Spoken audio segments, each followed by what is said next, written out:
people, and welcome to another list that nobody will agree on. It's a top list of each and every Robot Master stage from Megaman 1 through 11, Rockman and Forte, as well as Time and Oil Man from Powered Up.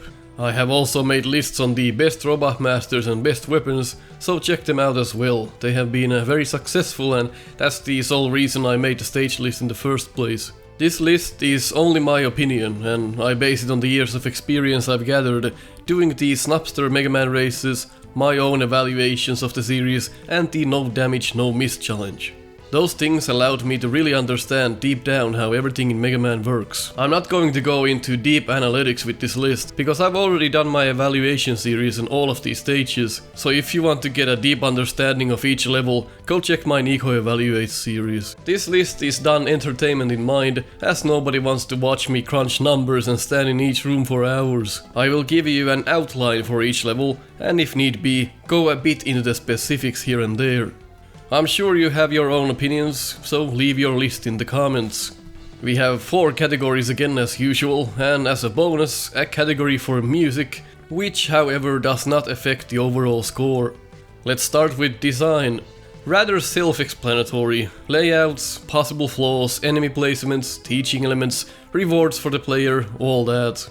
Technically using the weapons on the stage as well, and how the enemies are aligned for it, all that. Just design. Then we got delivery. Delivery consists of graphics, including enemies of course, tiling, atmosphere and theme. Let's take Fireman for example. If that stage was full of electricity and electric enemies, that would be a bit of a problem. Moving on to progression. This is basically how well the stage keeps you hooked, the flow essentially. A stage needs to have a continuous sense of action and performance. If a stage feels like it's never going anywhere, it's boring, or it repeats or exhausts gimmicks, then you know the flow isn't very good. A stage with a good progression score keeps introducing new things to the player, keeps its gimmicks interesting throughout the whole level, and doesn't repeat itself too much. Then we have fun factor. Fun factor is what it says on the tin. Fun. Is the stage fun or lackluster, boring, things like that? Someone mentioned in my previous lists how fun can't be a category because it's subjective.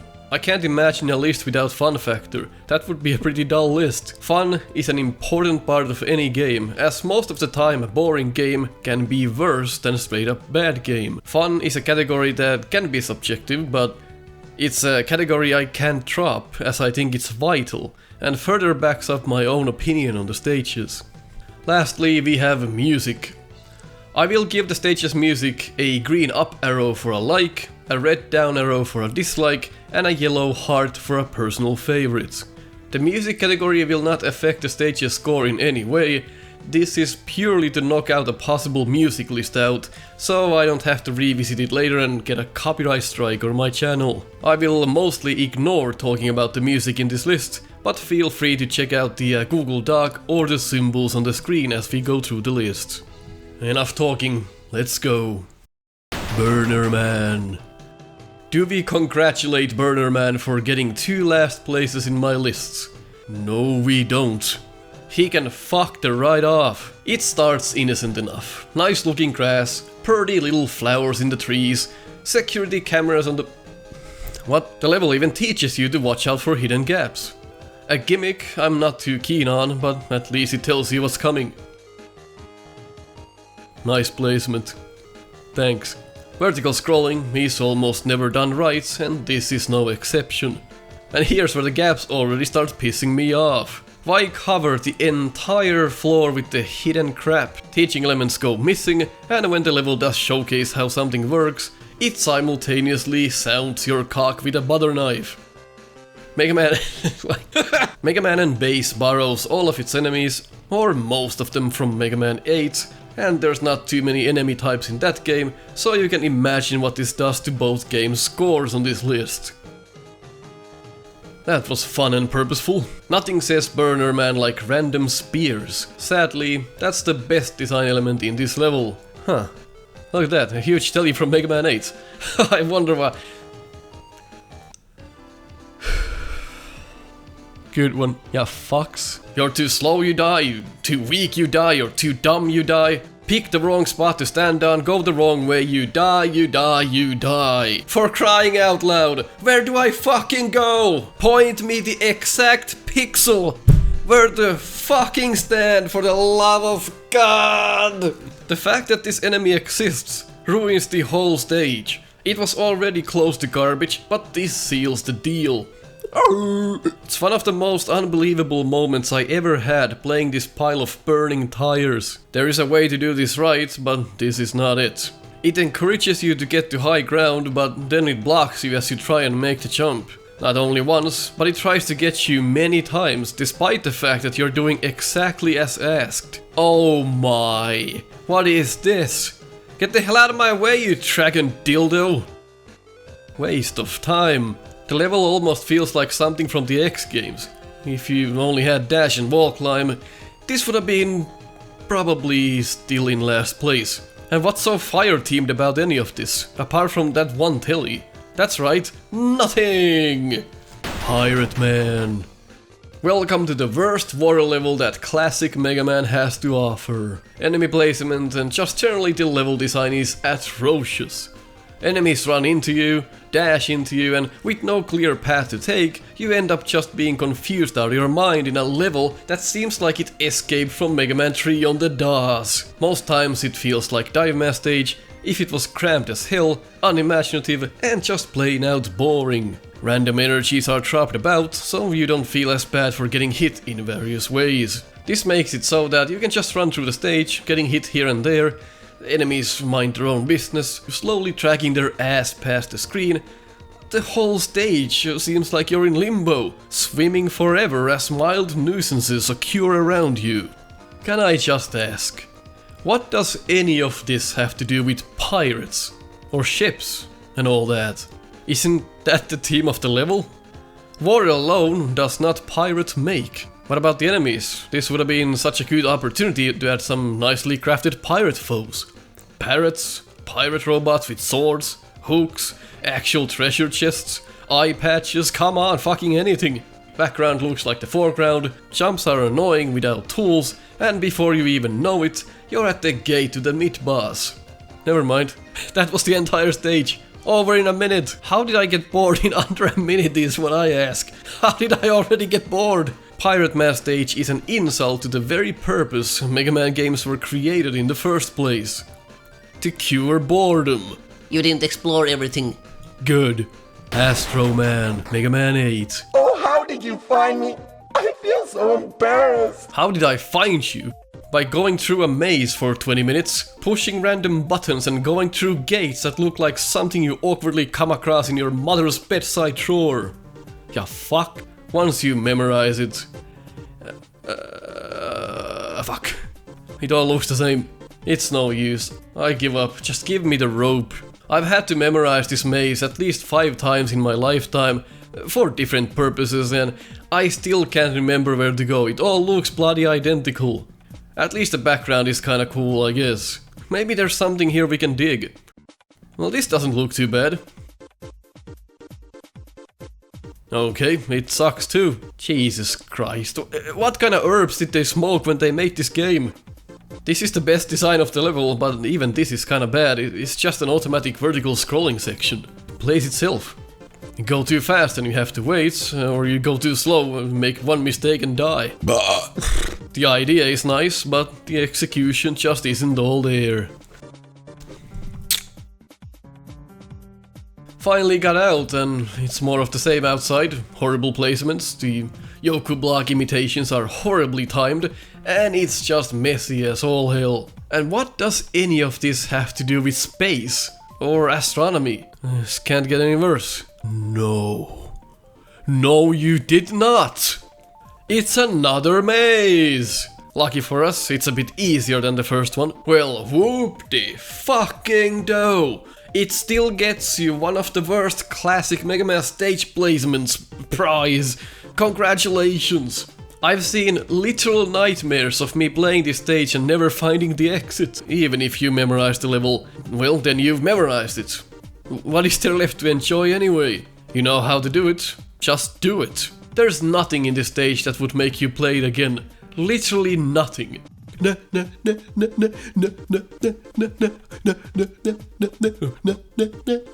Shut up! Astro Man.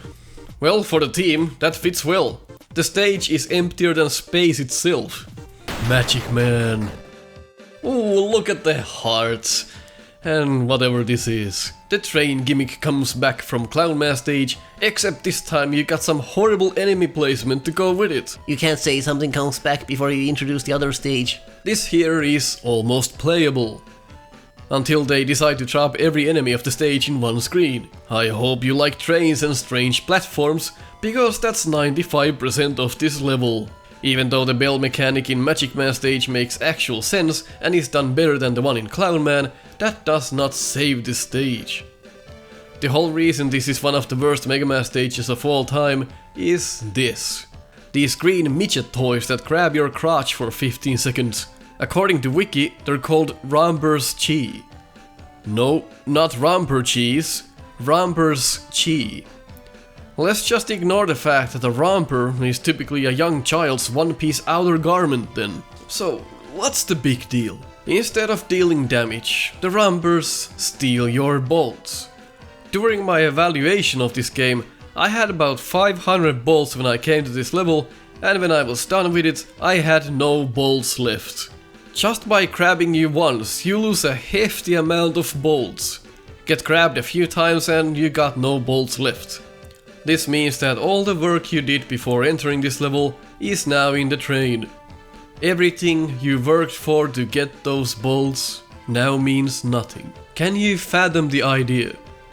You have a stage that basically robs you from all of the bolts you collected just for a gag. The idea seems really good, but not if the whole stage is littered with these fucks. They're everywhere, like little mosquitoes. I know I promised not to comment on the music, but even the music is mocking us. I love listening to this while everything I worked for is taken away from me. This gimmick would have been fine if there were maybe 1 or 2 instances of this enemy in one stage, and maybe them taking like 10 bolts away. I would have definitely excused this. The design like this, however, inexcusable. There's nothing else in this stage that... well, maybe the teddy bear poker chip dropping right on your head and taking like 96 damage is also kind of a fucking ridiculous! What? Well, at least you don't have to kill it. Unlike Epstein, this stage does kill itself. Dynamo Man. Blow up a few blocks, get hit by a few things and get the big energy to nullify everything you did up until this point. Enemies slowly walking towards you, not even caring that you exist. They just waddle around like turds. Conveyor belts were done right before Megaman and Base, but suddenly they forgot how to construct them. Randomly they will change their speed, resulting in hideous deaths. No tell, no nothing. It just fucks you up for no reason. Most of the time the conveyor is going against you, so you have to actually struggle to keep moving. Add wide as hell jumps and it's the perfect package for those masochists who like shoving ghost peppers up there. The mini-boss isn't too terrible, but some of its attacks are just not well designed. They're more irritating than anything else. This is, however, probably the best mini-boss out of them all. Hope you like waiting, because the spotlight section is a real drag. Just keeps going, going and going, my god! The only thing here that has anything to do with the team are the conveyors, and lucky for us, there's plenty of them. Sometimes the foreground blocks your view, which is one of the worst level design aspects you could have. How can you mess up such an easy concept? If you're going to have a cool looking foreground, don't put shit behind it. Conveyors, darkness, conveyors... That's the whole stage. Shut! Ground Man. Just like with Swordman stage, the visuals actually look decent. Except you just color the waterfall beige to make it look like sand. Take a few steps and already a part of the ground is hidden. More vertical scrolling, which means dropping on enemies because you can't see them. Some sloppy graphical glitches and quicksand that isn't even animated. For these worm encounters, ladders are placed about to avoid them. It looks like the ladders go somewhere and it's bound to cause confusion. Nothing in the stage itself is so bad that it would make you disgusted. It's rather generic, just like you'd expect from Megaman and Base. That is, until you come across the stage's mini-boss, Mother Mukabaka Fucker, which, by the way, has 96 hit points. Yes, you heard it right. 96! Let that sink in. No, don't. I'm not done yet. The hitbox is like 5 pixels wide. Have fun. You can beat Megaman 1 in the time it takes you to kill this boss, Buster only. This is insane. There is no telegraph when it comes out of the walls, it just comes out. No time to react. You just gotta memorize it. What are these? Like it's not enough that the big worm is chasing us. She has to litter her kids about as well. We're too low to shoot. My god. Fuck it. After 2 hours of practice, you finally get it down. That is bar none the worst mini-boss of any classic Mega Man game ever made. Just please, just fucking shoot me in the head. The floor is collapsing. My god, why is the whole stretch made of these platforms? The show is too far away. Look, it's the part of Pirate Man stage that just somehow seeped in here. How long is this pile of garbage? After a horrible teaching element, they shove you into a room where you will die, and die, and die, and then finally, just by sheer luck, you get it just right. Just like the game wants it. It's late now to have a section that actually resembles a good game. No, it sucks! It sucks! Ground man. Well, everything is underground, and some of the enemies fit the theme well, but guess what? Too little, too fucking late. Fuck off, will ya? Astro Man, Rockman and Forte. No, I beg of you. Well, at first glance, it kinda looks like something you could get behind. It's just empty. Like space. Again, just give me something to do. That's not a grey wall of randomly popping enemies, please. How cute. The game makes us repeat the sounds it makes. Here you go, dog. Fetch. Roll. Paw. Backflip. Just give the dog the fucking food already. How would you feel if before you get to eat, someone told you to do fucking backflips? Shake their hand and fetch a stick, huh? Just because you're responsible of them doesn't mean you can play God. There's no tell. Randomly the floor just goes up to spikes, even after a transition. Again I ask, how is this related to astronomy in any fucking possible way? Look at the enemies. They're the same 5 enemies Mega Man 8 throws our way on every single level. And the Yoku block section? This is quite possibly the worst example of a Yoku puzzle. There is literally no room for error and you have to do it perfectly in a vertical scrolling section, which ends up in a way where you have no idea which way to go at the end. Trial and error to puzzle, with no room to maneuver. Such a kick in the balls. Oh my! Really? Nah. Alright, now, make the jump to the only platform that is being shot by an enemy, endure some more unfair challenge, and you're finally at the gate. Can I just say, I've seen a lot of questionable designs, but Rockman and Forte just seems to have it all. Imagine not being able to get Mega Man 8 back in the day, and getting this instead. It's like picking between a colonoscopy and castronoscopy fucking pee. Either way, you'll be sore for days. Tengu Man, Rockman and Forte. I tried really hard to figure out the connection between balloons and Tengu Man. Couldn't find it. It's an auto-scroller where you jump on balloons. Oh, fuck! Oh! The cloud is back from cold mass fights. My goodness.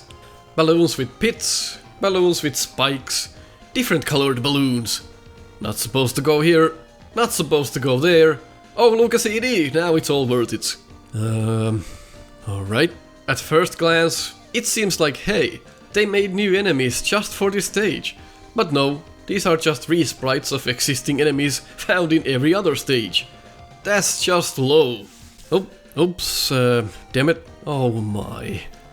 That effect is so subtle. It's like, there's a teaching element, or at least they try to have one, but it doesn't work because it's Megaman. Most of the time you're shooting at enemies, so you end up accidentally busting open all the pipes. That's it. You jump on some balloons, make a few leaps of faith, and you get sucked by pipes? Level over.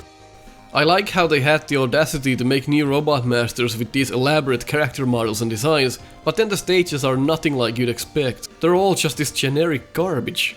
I've seen these green cannons like 180 times, the same tellies, the same thrower enemies and mess.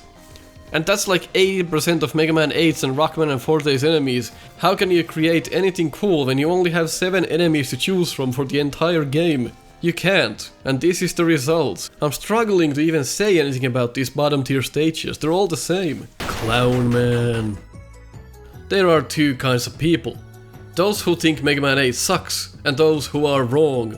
Look at this mess. What's an enemy? What's in the background? And the trains.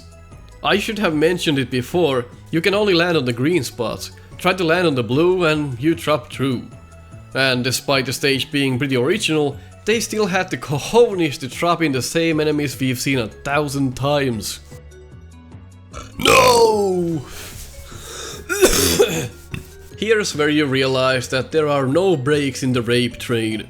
Because the game is Japanese, the X's are green and the circles are pink. To us, red is bad and green is good, so you can imagine my confusion. Every time the bell is hit, the boxes react, depending on which one you're standing on. This is not too bad here, but it'll get worse. A wild teddy bear poker chip appears. I'm all in. Especially when it has the same amount of hit points than an actual Robot Master. Ah, that flicker. The mini-boss itself is not as bad as you'd expect, actually. Some points for that. And despite the stage not fitting the world of Mega Man in the slightest, the presentation isn't all that bad, it's just a shame this is in a Mega Man game, it just feels wrong. Somehow they ended up making the boxes even worse. Now the circle is the only good thing, but the skull, which is colored the same as the circle, is bad. Way to mess that up. The first time they thought of having something interesting in the midst of all this bullshit, you can just walk past the entire section unless you care to explore. Shame, all of this was wasted potential.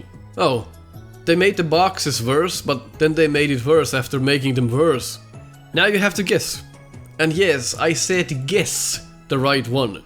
Choose wrong and you go down, choose right and you go up.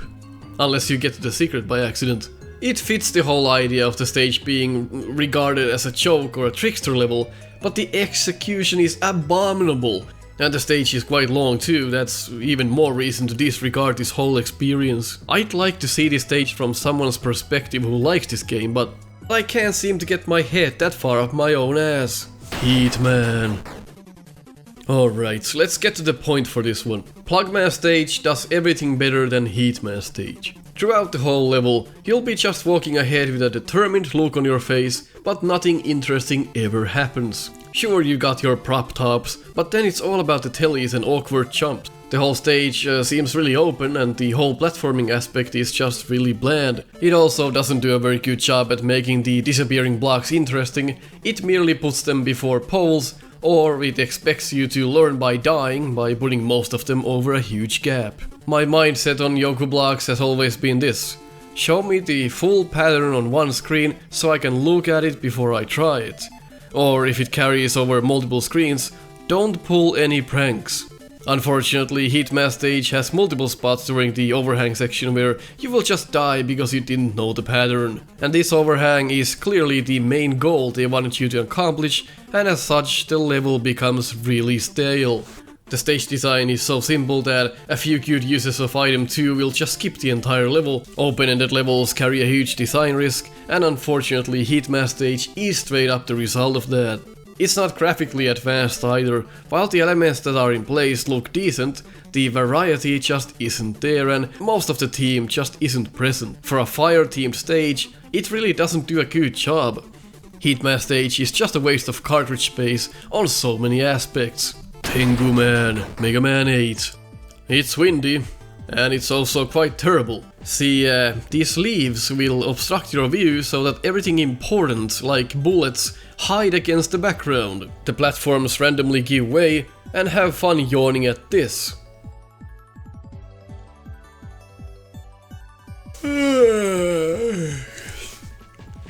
Seems like fun. Let's toss any ounce of actual creativity out of the equation, and let's just drop mets on the player. Well done. Auto-scrollers aren't typically well made in Mega Man games. Oftentimes you can just find a spot to be in and never get hit, or if you do get hit, there's gonna be an energy or a checkpoint anyway. This is no exception. Don't try to make Mega Man into something it's not. You're not good at it. The mini-boss is alright, but nothing groundbreaking. It's something that you just have to get out of the way. This is so boring. Oh my. The repetition is real. The progression of the stage is just dead. There's nothing to go by. My brain is exploding from boredom. You've done it. You created one of the least interesting stages for the Mega Man universe. You ought to be proud of that. It's quite the accomplishment. None of the damage taken matters. Just pick up a big energy and you're good to go. Falling asleep by just watching this. Aquaman. It's Pirate Man stage, except longer. Yay! Gather up, kids. It's the water stage enemies. We have a unique moment here. We get to see something new in Mega Man 8. Oh, you're swimming now. Who's the knucklehead who came up with this? These are one of the worst swimming controls. Fucking DOS was better. I have no control at all, getting hit by blue things against a blue background. Stop! What is this? Turtles 1 on the NES? No, it's worse. Like much worse. This stage is a good example of how not to place one single enemy. What now? Oh, it's the mini-boss. Have fun trying to hit it. And again, takes like 200 shots, so enjoy. All the damage you took from the first half of the stage, because of garbage enemy placement, is now a factor. You're battling this boss with the 10 HP you have left, and it hits like a tank, and most of the time you can't even hit him. It's so easy to miss. Why are all the mini-bosses in these games more difficult than the actual robot masters? Fuck, can't see anything. Oh, well, if it isn't another fantastic vertical section with puzzles. Have you ever considered the fact that I can't see what I'm doing? Chase, take the mallet out of your ass and concentrate on making something that's not Mega Man 8. Jesus H. Christ. I'm so happy to see the gate. I nearly took out my mini hatchet and made myself a nice dinner with it. What else? Flashman. Ooh, look at the pretty colors. And fun ice mechanics. Sadly, those are the only positives for this one. It's a very short stage and the main gimmick is to just choose a route, blindly, getting different results. Oh, for fuck's sake. If you don't have crash bombs, just walk back and artificially make it longer. There's almost nothing to like here and the enemies are placed like ass. And the weapons don't really work on them either. Oh, fuck the bacon dispensers. Wow, such creativity. At least it gives you a prize for making these jumps, but man, this stage is like a grilled lettuce.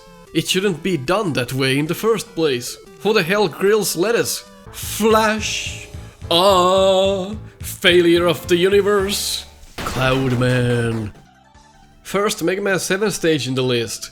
And even now when someone mentions Cloud Man, I initially think it's from Mega Man 8. It's that tedious. Even the delivery is surprisingly bland for a Mega Man 7 level. The beginning is just a hash on Airman stage, but that's about to change. They introduced this weather robot to you, which, by the way, you're supposed to know is a weather robot. And by interacting with it, it will help you go past the level easier. Shame there is no teaching element, so you'll just come by its use case randomly on a run, when you just happen to fire a freeze cracker at it. The first one makes it rain. And the second one can be shot with a freeze cracker, which... This makes no sense. Man, the rain is too intense, I can't see dick. The secret is alright and rewards the player for exploring, but that's the nicest thing about this whole ordeal. Recycling more airman, and then the worst section of all. You have to keep making leaps of faith, because the ground only materializes below you. Unless you hit that weather enemy with the freeze cracker, then you can see all of this. What a horrible way to build a level. It's clever, maybe, but the whole concept makes no sense from the player's perspective. How are you supposed to know all of this? And even worse, there's a ladder up here, which is bad enough, but then good luck coming back down without dying. Minor quirk, but when you die, the rain doesn't come back. Why not? I guess the trigger is gone. Even more Airman here. I know Mega Man 7 was made in like 3 months, but it's such a perfect game outside of this one stage that it makes me think about what the problem was. If I had to guess, they had like a week to go and one stage wasn't done. This one. And here we go. This is just sad. This is like a tutorial on how to copy Airman stage, but feed it through an AI algorithm first and see what comes out. Swordman. To quote my fellow Snupster felon, Swordman, Swordman, never figured that out. Hey, this is kinda neat.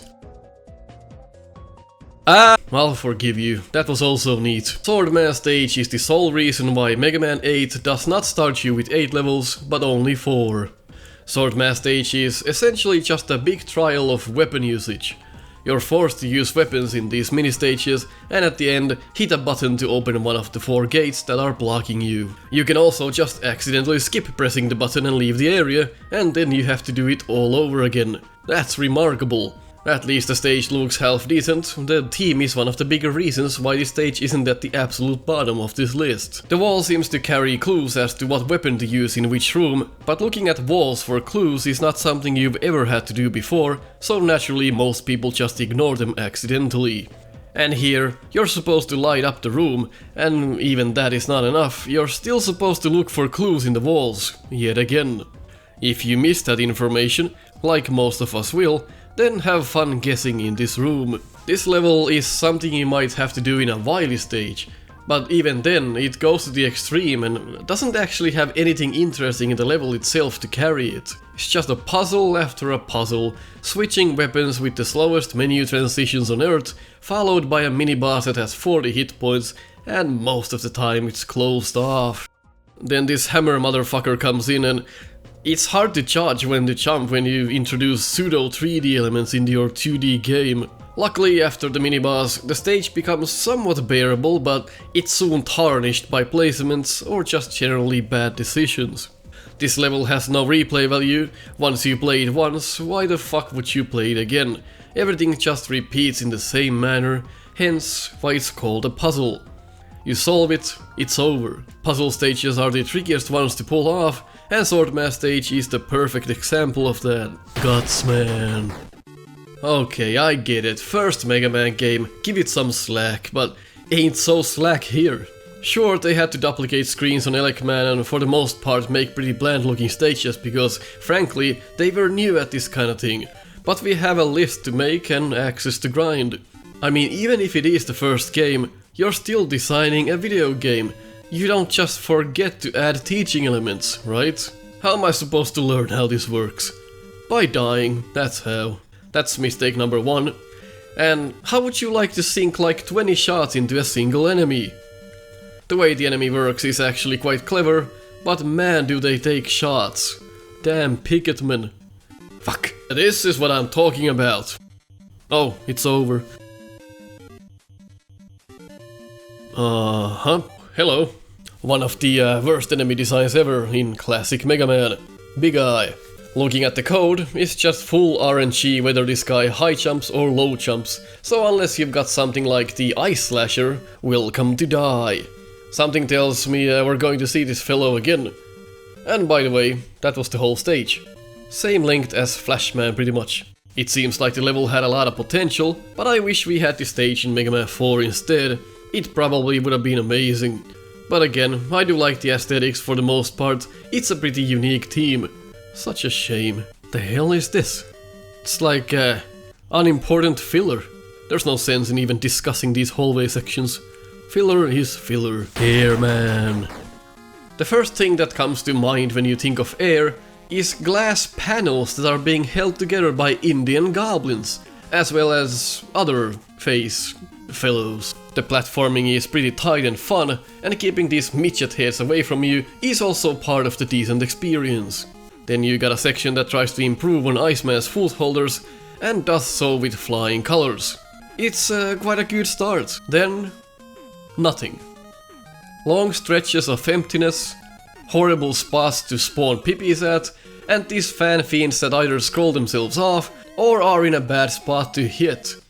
None of this works out. This stage starts out fairly okay, but then it just falls flat.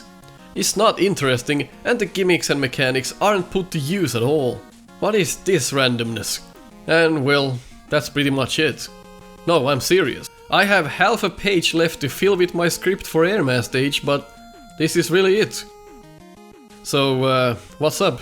Have you ever seen that footage of that cat saying, Well, hi! Wave Man? Sometimes trying to be different doesn't work out. It fails at teaching, it fails at basic mechanics, it fails at representing threats, it fails at being too convoluted, it fails at dumb insta-kills that you have to see coming, and it fails at having an auto-scroller where enemies spawn from behind, you can't use your weapons, and the mini-boss is just awkward to hit. The length of that sentence was more impressive than the stage. Look at the cute cannon though. Look, I could write an entire page worth of crap about this level, but it just isn't worth it. Everything it does it in a very mediocre way. Not the worst of the worst, but I've always hated this stage and till this day it has not changed. The auto-scroller takes most of the room space for the level anyway, and it's the most tedious section. You're at the gate like, let me in! Let me in! Search man. This looks gorgeous. I mean, wow! What a transition! Hello, Megaman maker. Shit! It's another stage made by someone with no eyes. Oh, so here's where Impact Man got the idea for stationary enemies. These just encourage weapon usage, which in itself is something I can't stand. Every level in classic Mega Man should be doable without damage buster only. That's when you know it's well done. Well, you can jump over this. Barely. Another example of hiding enemies behind foreground. Why? Why would you do that? Well, it's just one thing to the next and it clearly doesn't want you to think at all. It just serves you everything on a plate and you know exactly what to do. Except when you have a vertical scrolling section with a huge opening and you got no idea what lies beneath. Fantastic job, I mean, really, who can't love this like their own son? Slapping him a few times is allowed, only way they learn. Oh my! Suddenly we're back to intro stage level of quality, and now there's a teaching element on how to open gates. This is literally probably the only time when you don't need a teaching element, just shoot it. Use the weapons a few times and experience Mega Man and Bass for the first time in this game as you get hit by an enemy that drops on you. It's still one of the better stages in Mega Man 8, but by no means would I even fart in its direction. MegaPhilX. Excuse me?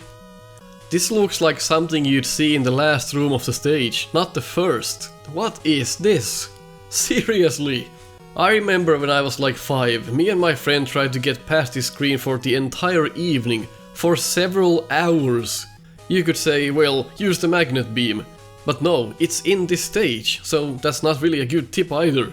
Random ladders, random platforms, climbing, climbing, climbing, more climbing, climbing. This is all that the stage really is. The climb speed does not help, you climb so slowly in Mega Man 1. I can't stop saying climb, climb, climb! Some of the placements are really clever and fun, and the aesthetics really aren't too bad, but the never-ending climb just kills the stage for me. Screens even repeat at times, though I've heard that it has something to do with them not being very good at utilizing the cartridge space, so this is the result of that. Or something, I don't really care, all I know is that the stage sucks. Ah, of course, Yoku blocks. Placed on the most asinine spot. Mess this up and you guessed it. More climbing. It's not really challenge in its purest form, it's challenge that's tedious as fuck if you mess it up. Treating you like a dog. Get the stick! Talk about enemies. Lacking a bit of variety. Or enemies altogether. Where is everyone? The electrical outlets, actually a fun idea, and like I said, the platforming can be alright at times, but just the sheer amount of ladders. Man, what were they injecting mustard into their heads when they made this? Oh, and of course the item you are required to have to beat the game requires that you have the super arm already when you come here. If you don't have it, well, more climbing for you. Or you can just do this.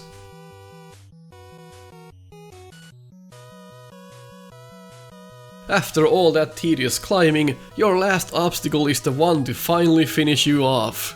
You know what that means? Climb back up. Fuck! Cold Man. Somehow this one slipped through. We've been here for a bit of a time already, and this is the last time we'll see Megaman and Base in this list. Starting out... Ow my Jesus Christ! Get yourself a cricket ball! Oh nice, a teaching element. I cannot believe it! Cursed delivery score. The stage actually looks alright. But looks are deceiving. Never judge a book by its cover unless it's Megaman and Base, the book. Snowman! Another mini-boss that takes more shots than Bill Cosby's date. Get in there! Hey, hey, hey! Ah! Hey, more simple platforming.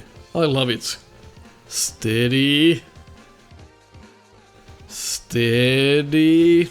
Now this is a piece of work. Don't tell me none of the testers went down here to realize that you drop on spikes you can't see. Oh, part of Frostman stage. Wee. Except the placements suck. Get me out of this, I quit. I fucking quit. Iceman. The stage starts out with great platforming and satisfying kills, but to be Pacific, I have no idea what are they doing. The next stretch is really shallow, and I hate to rain on your parade, but at the same time I can kinda see what they did here. You think I'm just fishing to find something I hate, but I'll take your bait. Surely I can't be alone, crying a river. The game just literally dampens the whole experience, and I'm gonna go straight to the bait to explain why this section doesn't stay afloat. It's just a washout. Alright, so what's the problem? Well, the water effect kinda makes it seem like the game lags. As a kid I thought something was wrong with the cartridge, but no, it's just done horribly. The platforming seems fun and the enemy choices are great, it's just that the water is kinda weird. It has that artificial slowdown. Good reward, kill some Susies, get a prize. This is not so nice though, making you panic with the spine down here instead of giving us time to look at the pattern. The spine is fine on the second sets, but come on, why have one on both trials? And then there are the foot holders. You've probably seen my video on it, where I explain how they work. Basically, never jump on a foot holder that's moving up. That's when there's a chance to drop through them. And there's an invisible platform following each foot holder, which is the object you actually land on. The foot holder itself is just a hurt box. If you want more information, watch my evaluation of the game. I'll link it in the card at the top right, unless I forgot. I probably did. Well, that was a bunch of bullshit. And the game's poor engine is also kinda against you. It's kinda hard to get into these crevices for these items. And the last bit, a big eye. At least there's room here to kill it, so not too bad. The stage looks alright, but that's about it. Sad to say, but the foot holders and the lazy Yoku block sections just ruin the whole stage. It also has some nice variety and progression, but ultimately it stumbles in its own shoelaces what comes to execution. Sorry Iceman, but everyone hates your level. But what about the magnet beam? Oh, that's great. Use an item to bypass crap design. That makes it better. Ya fucking dipshit. I'll take that out. Spring Man. In theory, this could have been quite excellent, but the way Megaman deals with springs and other weird jump platforms isn't too ideal. It often just becomes really awkward as you're jumping up and down against your will, trying to hit enemies the best you can. It ends up taking the control away even if that's not its intention. While the first section of the stage isn't too bad apart from a few questionable platforms and the enemy killing is quite fun, it just doesn't last long enough. Soon you'll be bouncing back and forth, up and down, and while you'd think you'd learn how the springs work, you sort of never will. Megaman's sprite is so big and the springs are so small, the direction you fly doesn't ever seem to make any sense. This is just appalling, and for a stage that's called Spring Man, the overall aesthetics just give more of a toy vibe, but I was picturing something more industrial. If they'd gone that route, imagine all of the enemies and hazards they could have had. Instead, we got this. My god, can't this jump get any more ridiculous? Horrid punishment for simply missing a jump to the upper platform. The game's short iframes don't help. And at the end, you just got a big playfield of springs in a wide open area. Reminds me of the old Sonic games. Top left you got your secret, at the bottom you got some energy, and at the top right you got the exit. Nope, this show does not make up for any of this. All the potential lost. Kinda like Gravity Man stage. Speaking of, where the hell is it? Springman might be a good boss, but the stage is just Poundland garbage. Here's 20 cents, Springman. Call your friends and give me back the change. Crashman. Oh! They just copied Elecman stage for Mega Man 2 and altered a few things. The start even has the same exact problem. Pretty much anyway. Tellies come at you instantly while the game expects you to make tricky jumps to avoid them. Some mediocre met placements and then riding lifts for 3 rooms. 3 rooms! Like, why not just introduce the mechanic, then make it come back in clever ways as you're advancing the level, not just 3 rooms in a row with the same bullshit but with different patterns. This is lazy, and I'm going to show you all of its weird quirks and features. Well, not really, because there is none. That joke probably also flew over everyone's head. Oh my. Remember when level design was a thing? Imagine these lifts done in a clever way, amidst the level itself with some nice jumps and enemy placements. My god, this level should make a triple somersault in the air and disappear in its own asshole. Yikes! Well, at least there's avid room for this, so you can dodge that like 1 out of 10 times in an accident and copy-paste a screenshot of it in Discord. Well, when I played it with the Metal Blades on normal difficulty, that didn't happen. Oh, this looks fun. Well, it's not. You climb, climb, and climb some more. Then you climb. Climb, climb some more. I thought we were done climbing. And apparently you can dodge these co-PBs without the pause trick. For a long time everyone thought you had to pause here to dodge them, but nah, it just requires some pixel-perfect edging. Such a great level, I mean, really... What the Christ! I do like how the background of the level changes as you go through it, and, well, that one room was fun. Prop tops. At least this setup is better than in Hitman. You win this time, Crashman. Barely. Bounce Man. Well, hello there, Mega Man 11. Long time no see. As you're about to witness, this stage suffers from chronic worthlessness. This is what you get when you inject a little bit of Clown Man stage into Springman, add some Kirby and voila, nobody gives a shit. The level just looks cheap. The bouncy balls just statically hovering in the air. The theme of the stage doesn't fit the artistic world of Mega Man, to me at least. Mega Man to me was never about overly gimmicky stages, because it just usually doesn't flow well. And you had a circus theme or a happy overworld kind of setup to it, and it just reeks of ass every time. It's not like Wily is there sitting in his office chair in his castle thinking, "Here, I'll make a Disneyland to stop Mega Man." Come on. Hands down, these mechanics are just plain dumb, and it makes the game look like a kid's drawing. While the stage might look better if you strip the theme and make it more morose and dark, the overall construction and design just is not there. It's as awkward as Spring and Clown, but not as bad. There's just a lack of enemy interaction and fun platforming. It's all tedious and empty. There is a mini-boss, and like the stage, the aesthetics aren't too pleasing or even that fitting to a Mega Man title, but the core gameplay is still rather good. Of course, to top things off, we have pit hoppers, because why not? Let's just make it worse. Can it get any worse, I ask? Yes, it can! My goodness me. And just like in Springman stage, you don't really ever get how to bounce yourself around to make it easier on the next attempt, it just kinda happens how it happens. Real control is missing. Oh, my vertical scrolling. And this jump. Why do you do this to me? Stop! Stop! Mega Man's already dead! Gravity Man. Everyone was so excited to see how Gravity Man stage would work. Too bad the gimmick is introduced and it's never really made any more difficult than it is in the beginning. You know exactly what's going to happen and what you need to do in each part. No creativity, no real skill based on platforming, just running through the level and shooting either stationary enemies or enemies that waddle around like blind seals. The gimmick isn't perfect either. It's quite easy to offset it in a way where you have even less enemies to deal with. The gravity idea is magnificent, but they didn't really try anything else with it. Just having the same gimmick repeat throughout the whole stage is poor design. You'd think that with this kind of team, you could at least have 3 different mechanics in the stage and some real challenge, but instead, we got this. The only real hazard is this jump right here, and the leather crab is quite smart, but that's the magnum opus of this level. Nah. How do I get the 1-up? Oh, and this part where you get to actually use your brain. And then it's over. Gravity Man has no place in the game's cover, and what comes to gravity, this stage is quite easy to put down. Starman. This looks pretty good, but I'm going to have to negate most of the delivery score anyway.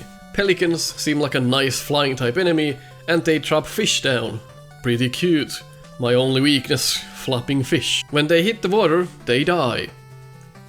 A fish comes out of the pelican's mouth, it lives in the air, but dies in the water. I have an idea for a new Robot Master stage. It's called a Arithmetic Man. You add trouble, subtract pleasure, divide attention and multiply ignorance. Most enemies die in one hit, or they don't even care you exist. They just go back and forth.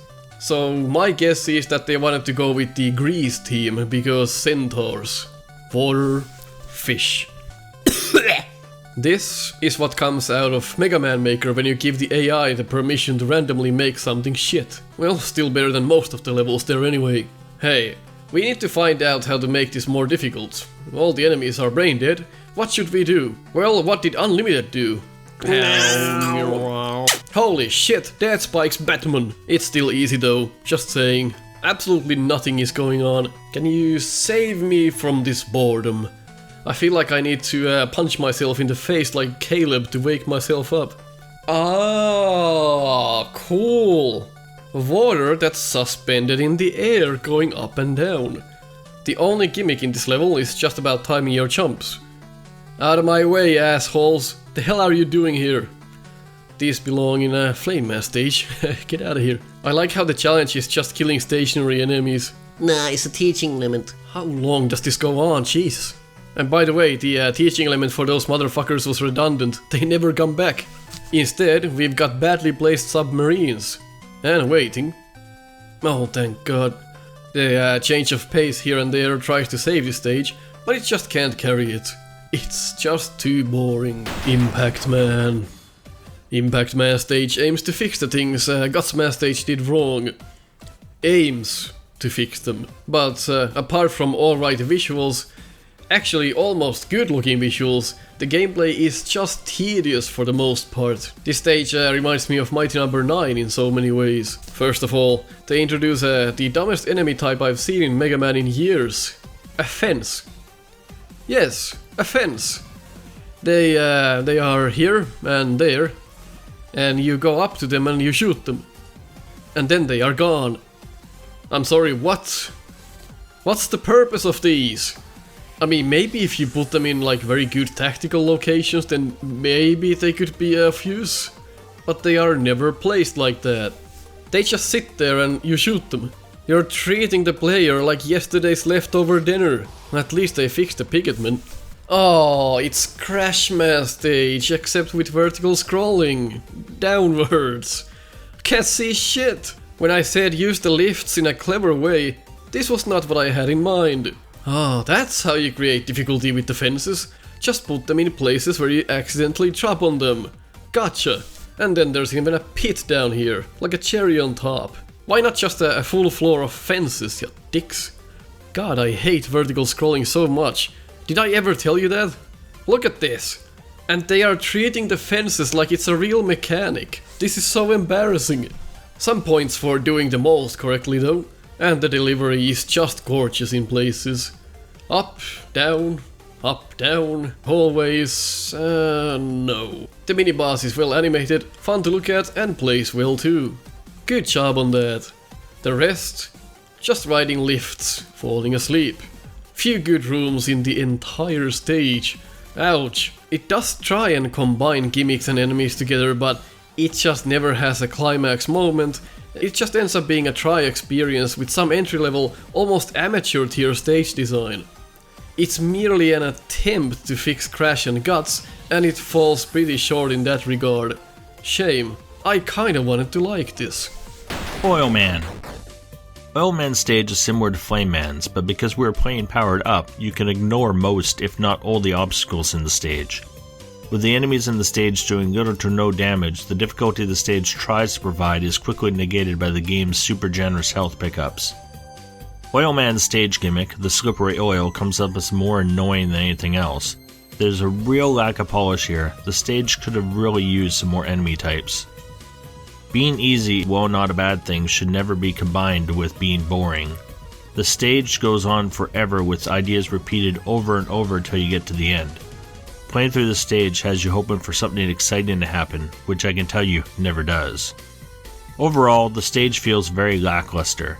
This was the perfect chance to showcase what we might have missed from the original Megaman, but instead, just borrowing enemy types from other games with no originality.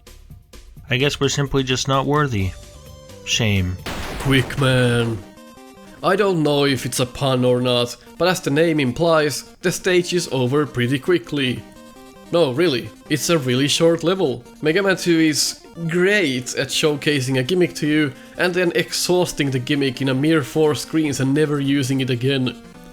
This is no exception. The stage bombards you with quick beams that you basically just have to learn, which happens after you die to each of the screens twice. Basically, you just go left, right, left, right, left, right, and that gets you through most of it.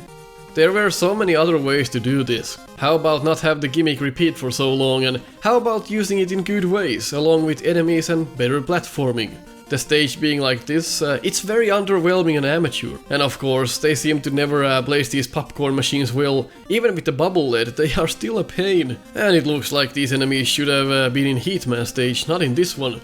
The hell is going on? The gimmick of the screen going black also suggests that this would have been better in Heatman stage. To top it all off with a few armored shows at the end, you just doggone run out of ideas at this point. It is true that it's satisfying when you finally beat the stage and using the time stopper works out well, even though you won't have enough for the boss. And I guess the stage looks decent as well. Just a shame all of the potential was lost. Where's all the team appropriate enemies? Commando Man. Commando Man's level has a good premise, but it's pretty boring. For the most part, the layouts are good, enemy encounters are decent, and teaching elements are there. It just kinda stays where it is and never experiments too much. You get some variety when the dragonflies come in, but then it's back to the same boring crap. And why bring back this fellow from Mega Man 5? Now you don't even have to hit it in the eye anymore, the whole body is a hitbox for some reason. You high or something? With alternate paths, there is some slight variation going on, but this is just a shell of a level. There's pretty much nothing to see here. There is a cool little mini-boss though, but for some reason it's hidden in a secret path. Most of what you will see is this boring garbage. I'm really struggling to say anything else. The level play is good enough, but the lack of content is really troubling. Magnet Man.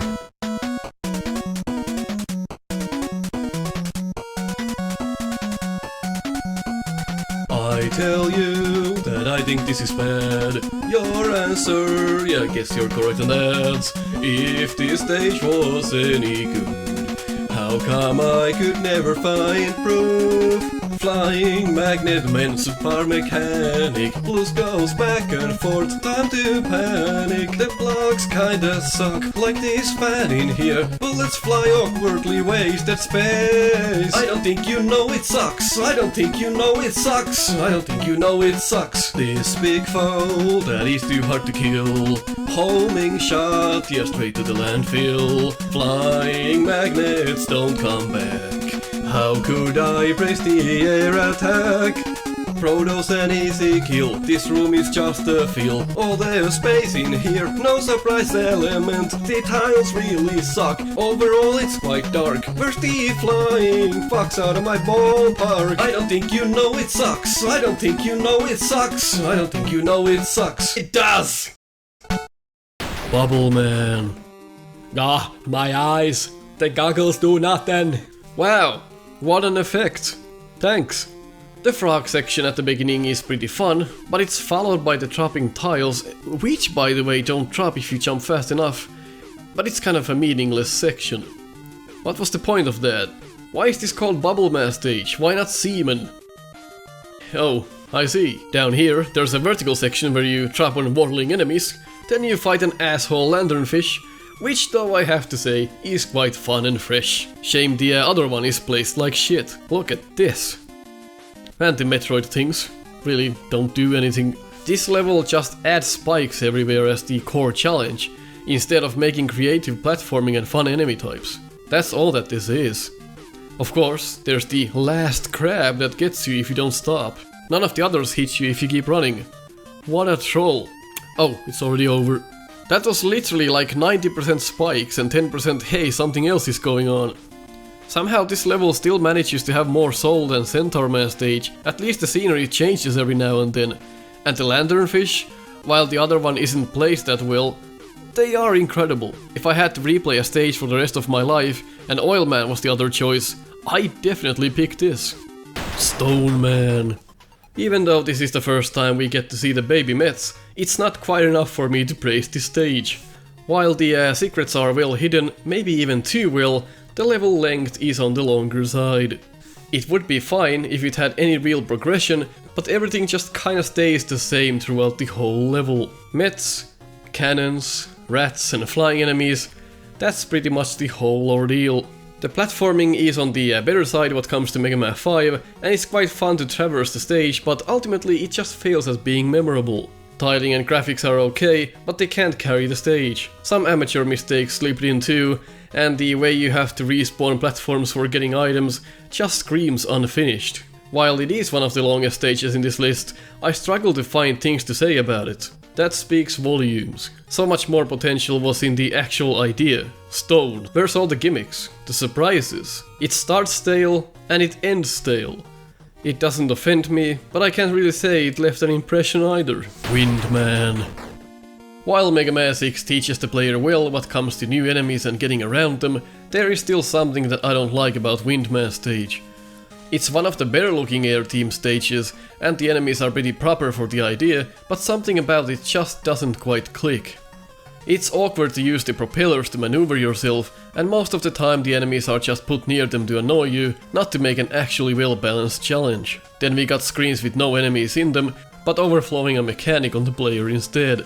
Got some tighter areas, some horrible areas, some panic areas, but then the stage just ends after what I consider to be just more of the same. It's a level that feels very short and it never actually starts. It introduces the enemies and gimmicks, but never does anything with them. And while the stage is a good looking one, what does any of this have to do with wind? Nothing. You're creating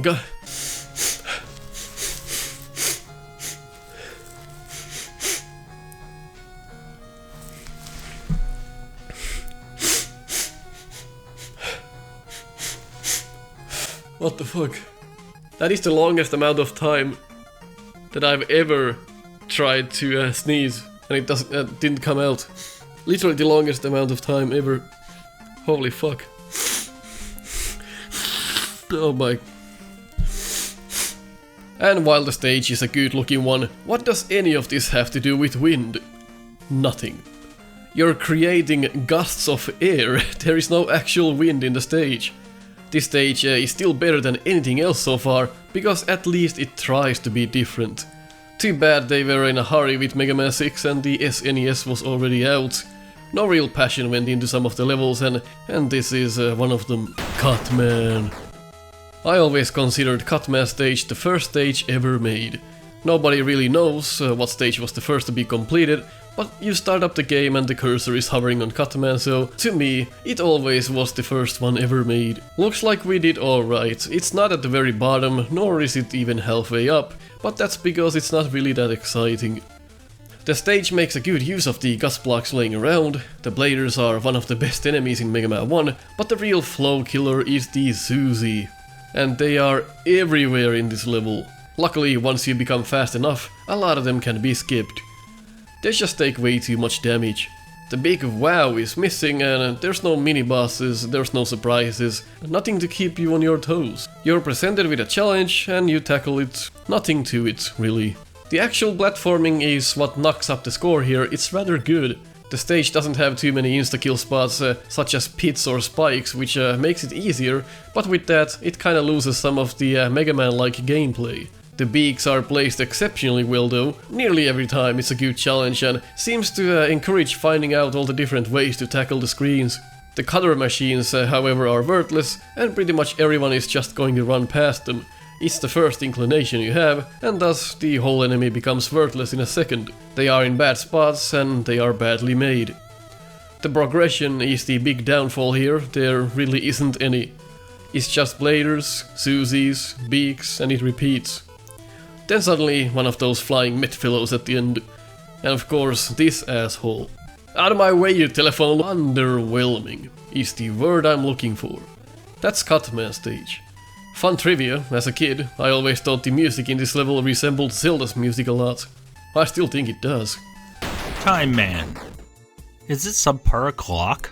I'm only half kidding, because the stage isn't really that bad. It has fresh ideas, good object placement overall, it's pretty fun and well put together. Sadly, the problem stems from its inclusion in Powered Up. What I mean is, the game is so easy you can simply run through the entire stage without much worry. The game doesn't punish you enough for mistakes, so you can pretty much just run past and or through most of the stage enemies and obstacles. The generous amount of continue points glittered throughout the stage doesn't help either. Look, it's alright to have easier games here and there to reach bigger audiences, but there comes a point where you just make the game too easy. This is just bad game design.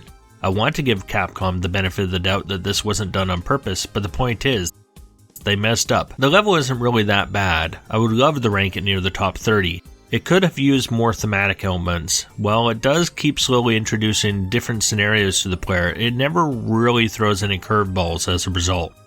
Towards the end, the stage becomes pretty tasking. Failing to succeed at the pendulum section only to drop down to the previous screen, thus making you repeat the whole section over again, is kind of a dick move. I would prefer if you just killed me instead. There's a lot of things to do in this stage, and interacting with the gimmicks gives you an alright feeling, but the core is so broken it gives little to no satisfaction to the player. Shame, they really messed up the new Robot Master stages in this game. The way Powered Up is designed, the vertical space you have is always quite small, so that further hinders any kind of advanced level design. I want to like this stage, but I simply can't. Bomb Man. While Mega Man 1 also repeats a lot of enemies over the stages, it still somehow manages to keep it interesting. Alright, that's a heck of a start. Bomb Man stage is guilty of repetition and it does it in the worst way. Long stretches where you just memorize what to do and keep going. If they knew how to deal with memory better back in the day, this level could have been so much more. Like this, however, it's merely a shell of an actual level. Where Cutman stage can be a bit too predictive, Bomb Man stage manages to be more hectic and surprising, and in my eyes that's a plus. Even with the repetitious sections, it's still quite fun. The tiling and backgrounds are just too plain and the stage demands more explosive enemy types in my opinion.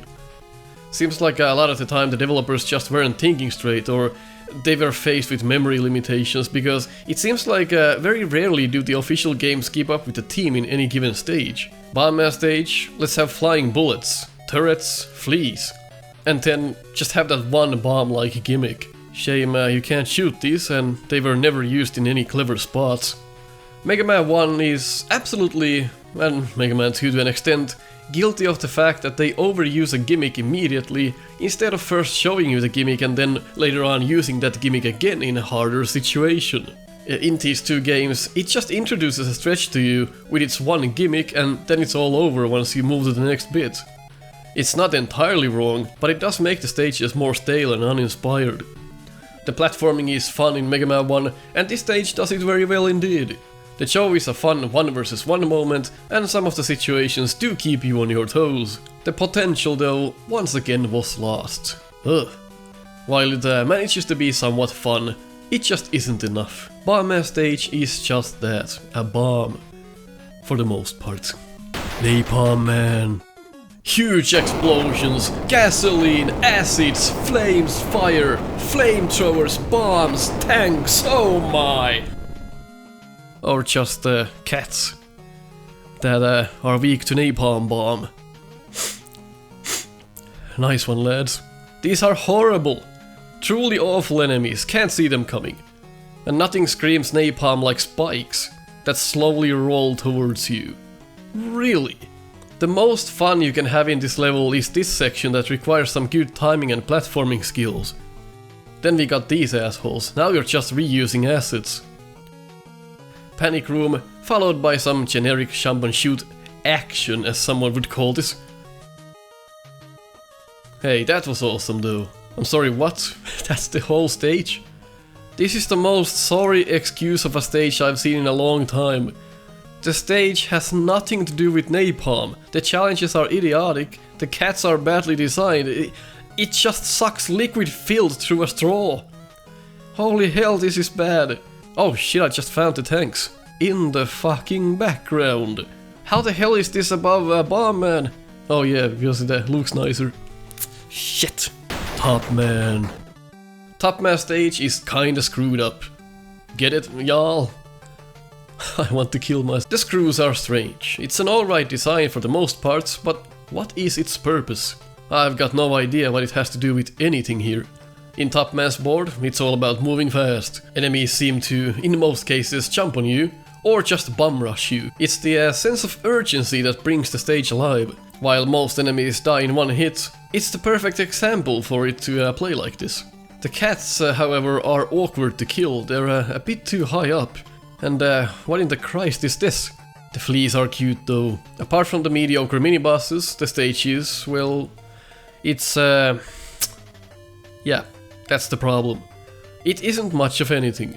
It's a feel-good stage that wows you with its music and simple gameplay. Certainly one of the good starting points in Megaman 3. While it doesn't make any real sins in its design, it certainly doesn't wow its audience either. It's a simple stage, fitting to maybe Mega Man 1 standards. It's okay to have an easy level, but it doesn't need to be so vanilla, empty. Hey, I found the fun reference to tops. Alright, that's 2 now. And for some reason Mega Man just jitters back and forth instead of turning around. Huh. Again, I'm having a hard time coming up with things to say here. It's very plain and uninteresting, even if it looks alright. More like Pot Man, with all the weed gooies. Imagine everything this stage could have been, and then rub your eyes and face what it is. I guarantee you came here to see a little bit more than this. Pump Man. Pump Man stage starts immediately with a teaching element to a new enemy type. The Fat Met, as I call it. Requires extremely good timing, otherwise this purple-like goo will make everything slippery. Still not as slippery as Super Mario World. It's pretty annoying, and oftentimes they are placed in spots where I'd expect the designers of Mega Man Base to put them. Not a pretty sight when the challenge comes solely from Not a pretty sight when the challenge comes solely from crap placements. The diarrhea makes you jump lower, as you'd expect, but the effect is way too harsh, making these jumps just overly painful. While I don't prefer to go through diarrhea, the stage does look pretty cool, and confrontations here do fit the theme for the most part. Some stationary elements could have been made into something to interact with though. The animations are fluent, and at first glance you'd think that this isn't all that awful. My biggest problem in this stage is the flow. That's ironic, I can see a lot of flow, but it's not in the gameplay. These connector type deals hover over you and attach themselves in the pipes and start shooting. It's annoying having something like this stopping you. It's a stationary enemy, for God's sake, it absolutely requires more charm. Come on, this is just boring. Ah, perfect. That just screams quality. Well, there are 2 paths to pick at least. The other one is underwater, where you'll mostly die to these bubble generators because they are not well built and they are quite hard to time properly even with the telegraph. Until you learn this, you'll most likely cut the blood flow to your nuts with your own shoelaces. It's quite a warm feeling to see the shrimp again though, they are pretty cute. Shame that we've gone through all the stage has to offer, and pretty much nothing here impresses me to a degree I would like. Most jumps and placements are just awkward. Makes me think this is one of those boring Mega Maker levels that some teens would call good, because it sticks to 3 enemies and never goes overboard or offers any surprises. That's the new meta of level design these days. Safe and boring. This level has almost nothing to do with the classic feel of Mega Man, it's merely an attempt to be something. Sure, the current gimmick is something to adore, but I can't help but feel like the stage is like an old piece of equipment, about to break down and barely held together with tape and blue tack. It does beat Bubble Man stage with flying colors though. Of course it does, but the things it tries to innovate with just aren't well put together. If Quickman stage resembled anxiety, Pump Man stage resembles depression. Burst Man. Oh, this looks phenomenal! Until it doesn't. Why does the piss water obstruct the health bar? It's on top of the whole game like a shader. Well, anyway, the start is kinda slow because they wanted you to go slowly past these time bombs first. Not sure why they opted out to bore the player. The whole first section of the level is just boring until you get to the water part. Here it's pretty close to Pump Man stage, but not as obnoxious. Better enemy choices and platforming can be seen. The issue again is lack of imagination. Overusing spikes from Bubble Man, Pump Man-esque level design, and the mess from Dive Man, it all comes down into a single level and manages to, well, not impress. After trying not to jump too high for a short while, we're faced with the mini-boss, which is actually a pretty good fight.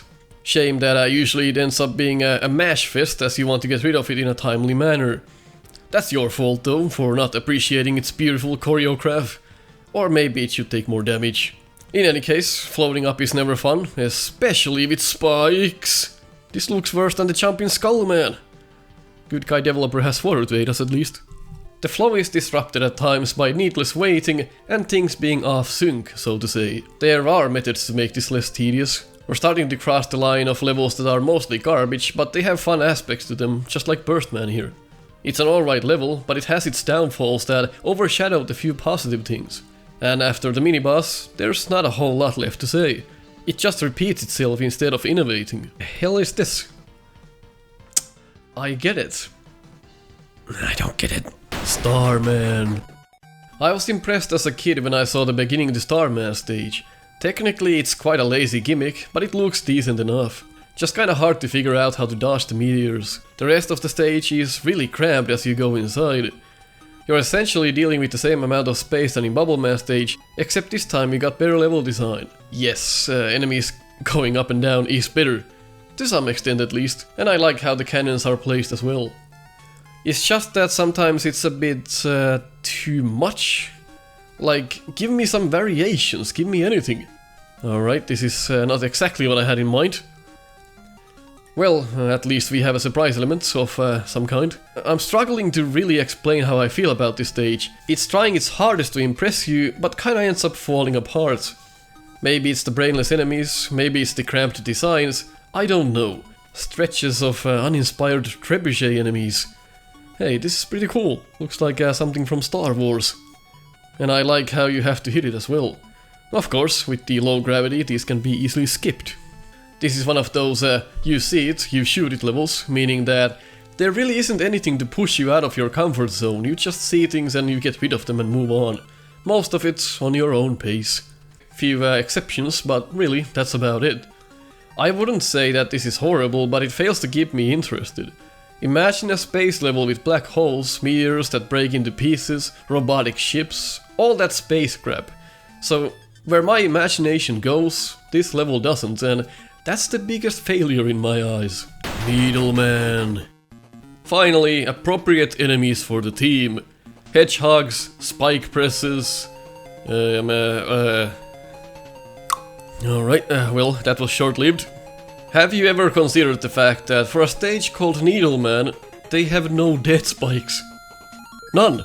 Not a single one. I have to wonder if that's done like that on purpose. Probably not. The stage is rather short, but the time we have in it is rather fine.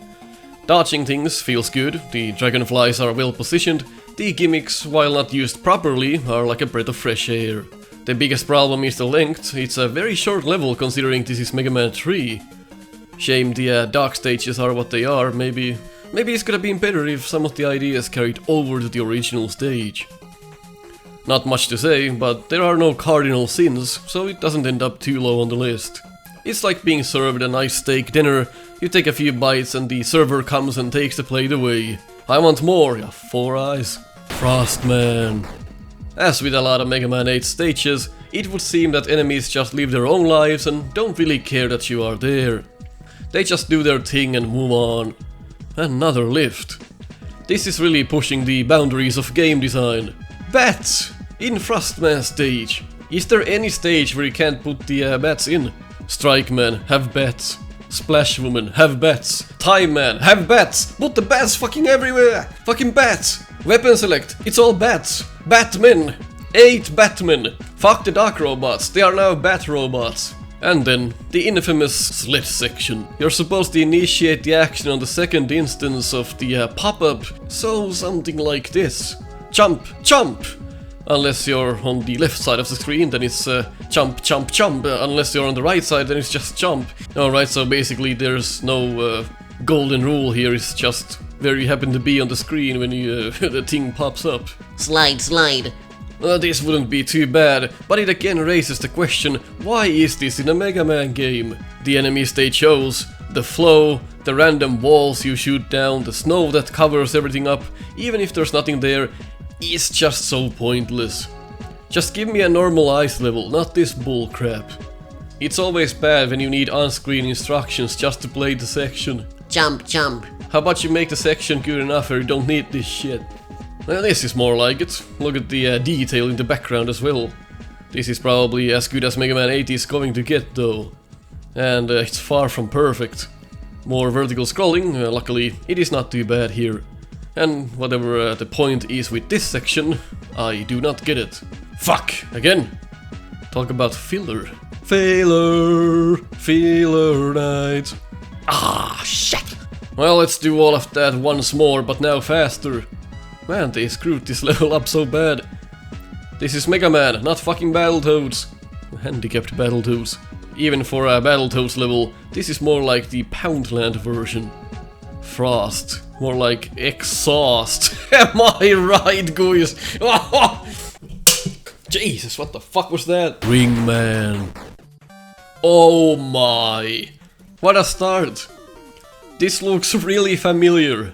Yeah, kinda like Elecman, where you just keep going up, except 100% more action and 0% less slow climbing. These platforms are fun, but the execution ends up being a bit poor. You're already exhausting the player with the gimmick, instead of gradually introducing it throughout the level, which is the right way to do it. The main focus of the stage are the mini-bosses, and there's a total of 4 of them. The hippos are actually really clever in their design, one of the best mini-bosses in the classic series, but the ring tossers, they are just plain horrid. Luckily you do have the flash stopper as an option. Why do you have 4 mini-bosses in one stage when you could have distributed them more evenly? Maybe the hippos could have been introduced in the Cossack stages or something. The platforming is alright, you have the classic feel to it, but the amount of spikes can be a bit ridiculous. You're almost denying the level of actual challenge and just replacing creative ideas with instant deaths. The stage never really starts, it's just an ongoing barrage of mini-bosses and platforms. The flow is constantly interrupted and the secret doesn't make up for it. Green platforms disappear to the left, rainbow platforms disappear to the right. What kind of sense does that make? Like I said, some of the gameplay here is good, but for the most part this feels more like a filler stage between the Robot Master stages and Wily stages, and even then it's pretty poor considering the overall high quality of Mega Man 4. Ringman, have planets, hippos, cannons, motorcycle helmets. What? Grenade Man. This is undoubtedly the best stage from Mega Man 8. That's still not saying much. It still snorts Mega Man's balls out of my nostrils with a Dr. Wily approved vacuum cleaner. See these boxes? You can't use Grenade Man's weapon on them. Or pretty much any other weapon. Makes sense. What the fuck? I've pretty much just used the Buster for these. What the hell? Make mental notes. It's your favorite enemies. Flying Cannon Fellow, Spiky Boy, Spiny Bark, Dangy Bank, Worm Fellows, and Joe. Somehow I still find more shit to do in here than in Ringman stage. This is almost like exploring some forgotten warehouse. The idea is actually really nice. Shame it's Megaman 8. And the boxes. What the hell is the purpose? You just break them and go on. Not like you'll kill yourself unless you're like a straight up redneck. Yeah, there's a secret. Oh cool, let me tell you how much I'm intrigued. Placements aren't too bad, and the enemies almost fit the team, by luck. After all, these are just the same generic enemies they use on every stage, but here they almost just end up fitting. And don't you love not seeing anything? The more you shoot this mini-boss, the less you see. What's the reason to spill that crap all over the room? I can literally see nothing. This has got to be the messiest boss fight I've seen in Mega Man to date. What's a projectile and what's just part of the flare? I can't tell. And as usual, after the mini-boss, you change things up a little bit. With rubber mallets. It's hard to gauge the point in which they collide with your sprite, because it's a 2D element in a 2D game. And then the punishment is dropping on worms, which you can't even see. Thank God that's not a pit. Time bombs because Grenade Man, and of course more exploding boxes. It's hard to understand what's going on at first, but apparently there's an actual wick and the small fire enemies set them off. Nice in theory, but I don't like the execution. That's a familiar problem we're having with this game. Lucky for us, this was the last time we have to look at Mega Man 8. Yay! Shadow Man. Shadow Man stage has some pretty primal examples of subpar placements for enemies. While the stage seems interesting on the surface, it's pretty shallow. The boss is supposedly a ninja, so the team here is... I don't even know what this is. It's lava, dragonflies, faces, fleas, this bird-looking fellow, and of course construction robots. I know the team doesn't really matter that much in the end, if the level is otherwise good. And well, it kinda isn't. I don't mean that every stage should be full of enemies that only resemble the team they set. I mean, just give us something, like 1 or 2 enemies that resemble it at least. Like anything. Instead it's this. Well, yeah, according to Japanese culture, ninjas always hang out with faces wearing parachutes. They eat lunch together every evening on the living room floor. Yeah. Okay, I must have missed the memo. Oh, shit. It's an eyeball. And grenades. It just gets better the more time you spend here. Until it goes black and you can't see dick. Shoot the light bulb hologram things and there you go. Luckily there are no pits in this section, thank heavens. I feel like the stage is too linear, it's mostly about going to the right and reacting to slowly moving enemies. Apart from a few heart attacks, the stage is really mellow. Too mellow in fact. And I hate how you have to deal with this section, and why was this even made like this? Just scrap this and make something better. I guess nobody was there to kick Inafune in the balls for him to command his troops to do a better job.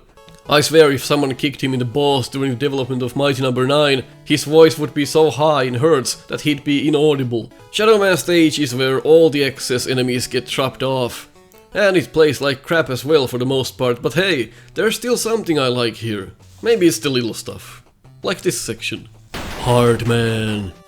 The premise of Hard Man stage is excellent. It looks nice, the enemies are fun, and so are the hazards.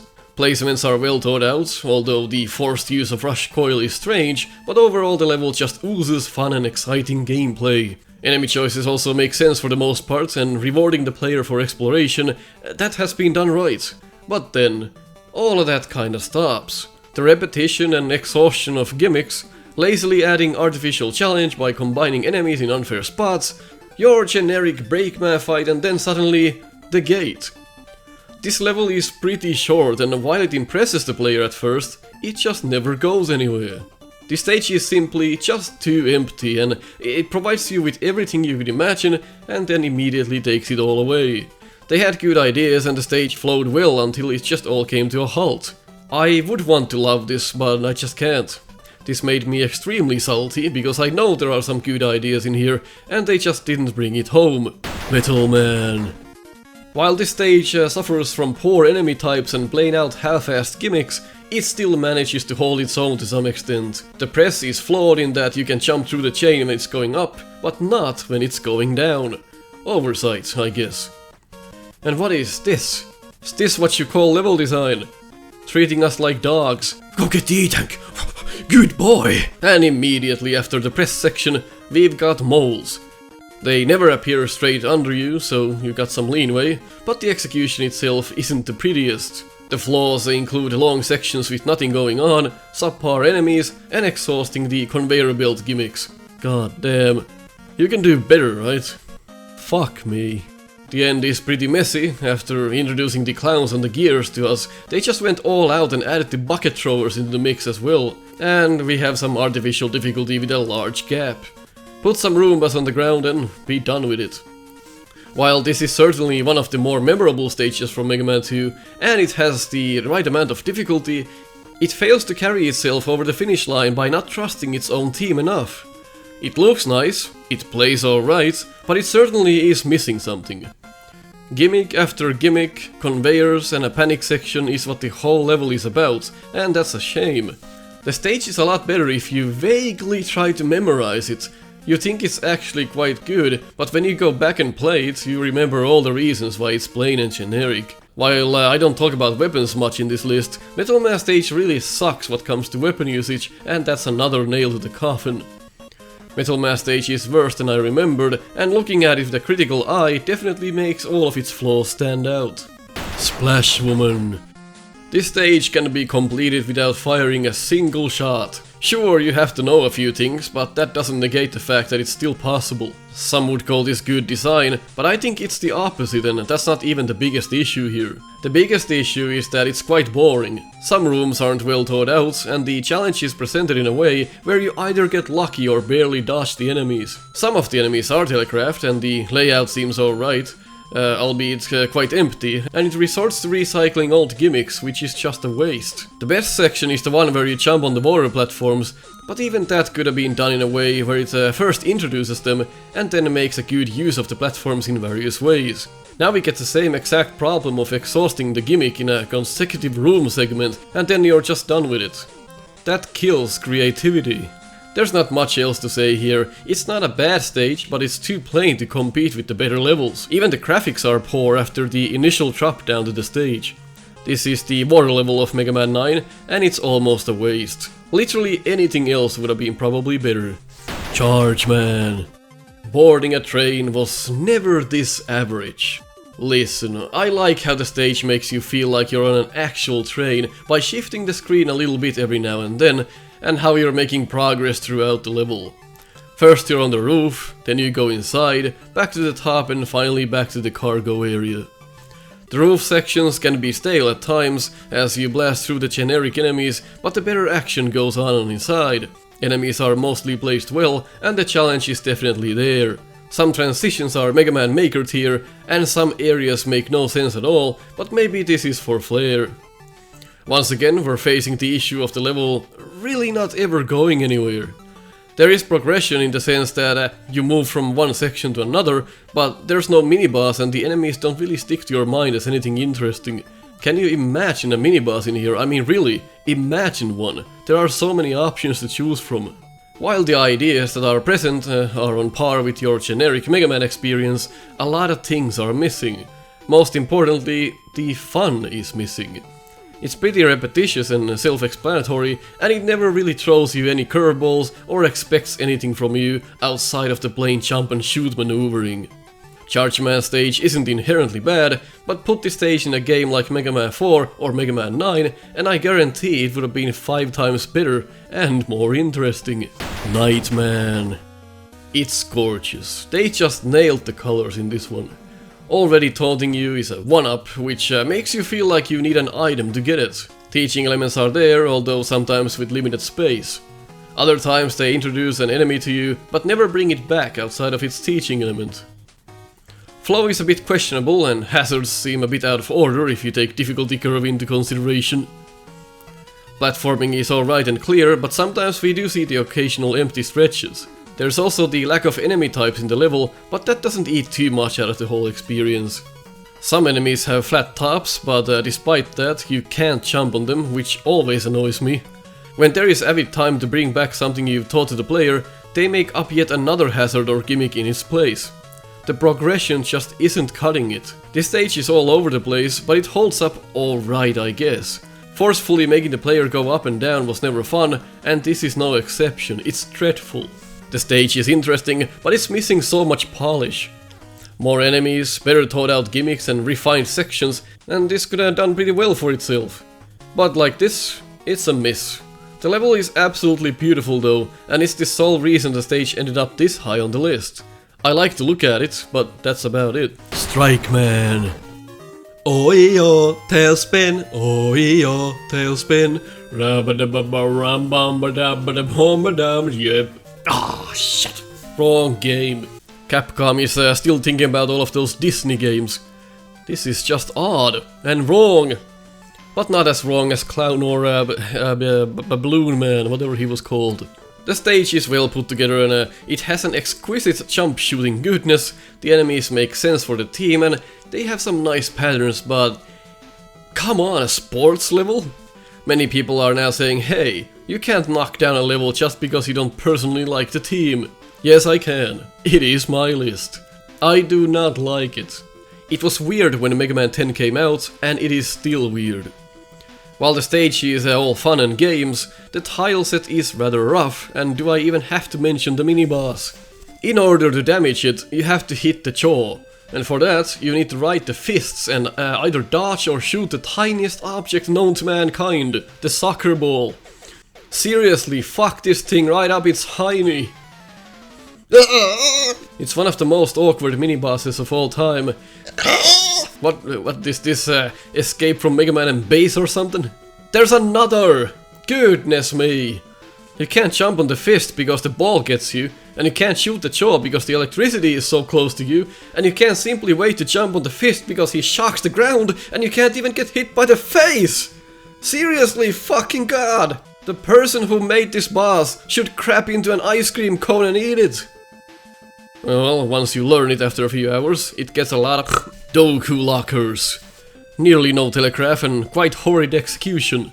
And then you shoot these rocket soccer balls that then boost up in the air and come back down. Thanks. I hate it. Despite the stage's shortcomings, it's alright, I guess. Just don't make me play it again. Blade Man. The most plain level in Mega Man 10, if that's the terminology you want to use. Everything works just as you'd expect it to. There is some fun to be had, and nothing major really grinds my gears. Except this garbage right here. Man, do I hate this. It's not even a botched job. It's just unimaginative and bland. If you had these going on maybe diagonally and upwards, it would have been a lot more interesting. The enemies in the stage almost make up for it, they're fun to battle and generally in good spots design-wise. Mini-boss is a bit of a letdown and you can in practice only stay on the left side, so the right side just becomes a wasted space. I mean, you can swap sides, but there's no reason to. If the developer gave this just one more look, maybe they would have realized that this was subpar, but no such luck. It's a semi-fun mini-boss regardless, but you can see the possible improvements. What kills the stage for me is the repetitious nature of it. I'd personally rather play Pump Man stage because at least that's not as boring, but critically this is the better level. The seesaw just takes most of the fun out, and those are some long sections. There's even a horribly placed enemy which you need to kill twice so you don't drop down. See, it respawns when you move the seesaw back and forth. Seriously, nobody noticed this during testing? The stage feels like one of those restaurants that keep their doors open all day, and you're there eating a steak that's crawling with bugs, and you're swatting away flies from your ear canals. Just a lot of small things that annoy you constantly, so you can't really enjoy the end product. I like the attempt at the Blade team, but just Access isn't really doing it for me. And the backgrounds are just plain hideous. Flow is not there as it just repeats the same crap. And for that reason, I'm out. Commando Man. Drawing inspiration from Pharaoh Man, Commando Man stage is pretty painful. Dodging the crabs is pretty awkward, and that's most of this level when it's not a sandstorm. This reminds me of Torchman stage, but this is horrible. When the storm comes, you literally can't see any of the ground. The enemies do showcase safe spots, and while you wait for the storm to pass, you can fixate on them in order to not drop down. Spikes are littered in obvious spots, and combine that with the pit enemies, This is just plain garbage for the casual player. Look at how they fly with the storm though, nice polish. Fuck shit! So while this is possible to do without any practice, it still becomes a memorization stage. The better you get, the faster you get, and after you master it, you can beat this stage in a minute every single time. All the replay value is lost, and you never really get the satisfaction for learning it. It does have multiple paths, but that hardly saves the design. I do like how fast you can become, but it's just not good. Even when you learn how to do it, it's a chore, not something you enjoy. There's just a lack of a real stage here. All that it is a sandstorm gimmick almost the whole way through, with occasional platforming. You wait, wait, wait. Okay, now you go. Wait, wait some more. This just kills me. Commando Man, let's have crabs and sandstorms and eyeballs on parachutes. Thanks lads, very suitable for the team. Concrete Man. Despite winning the best weapon and the best boss fight, Concrete Man stage isn't the winner this time. For some reason they went with Mega Man 2's wily one start here, and that's the first strike to me. Why copy existing designs when your game is much better than that? Pippi is dropping rocks from Thrill Man stage. But why would you do that? And it goes on for like 10 minutes. I get it. Alright, finally something different. Ah, ya fucks! Pit hoppers, why though? I hate everything! Nico evaluates 2020. Way to make me feel like a worthless sack of meat. Introduction to the cannon, also in quite an awkward spot. And then we are reminded of Elecman stage, though this is much better. But I have to ask again, why are you just copying existing rooms and designs? You don't need to do that. Yeah, well, Mega Man 9 is like the Mega Man 2 we didn't get. Mini-boss exhaustion time. 3 mini-bosses in a row, each with a small alteration. I always preferred mini-bosses spread out more, rather than just a small marathon. Makes it feel more artificial. None of these are bad or horribly designed, they're actually quite delightful. And then we are correctly introduced to the shallow blocks, but the tiling could be more pleasing to the eye. Concrete Man stage just doesn't look that good. The shallow blocks almost look like placeholders. Water. Shame there's no concrete mechanics or gimmicks here, that would have been solid. Now put that ugly placeholder to the test here, and well done section though. And then a bunch of wasted space as you run through all of this.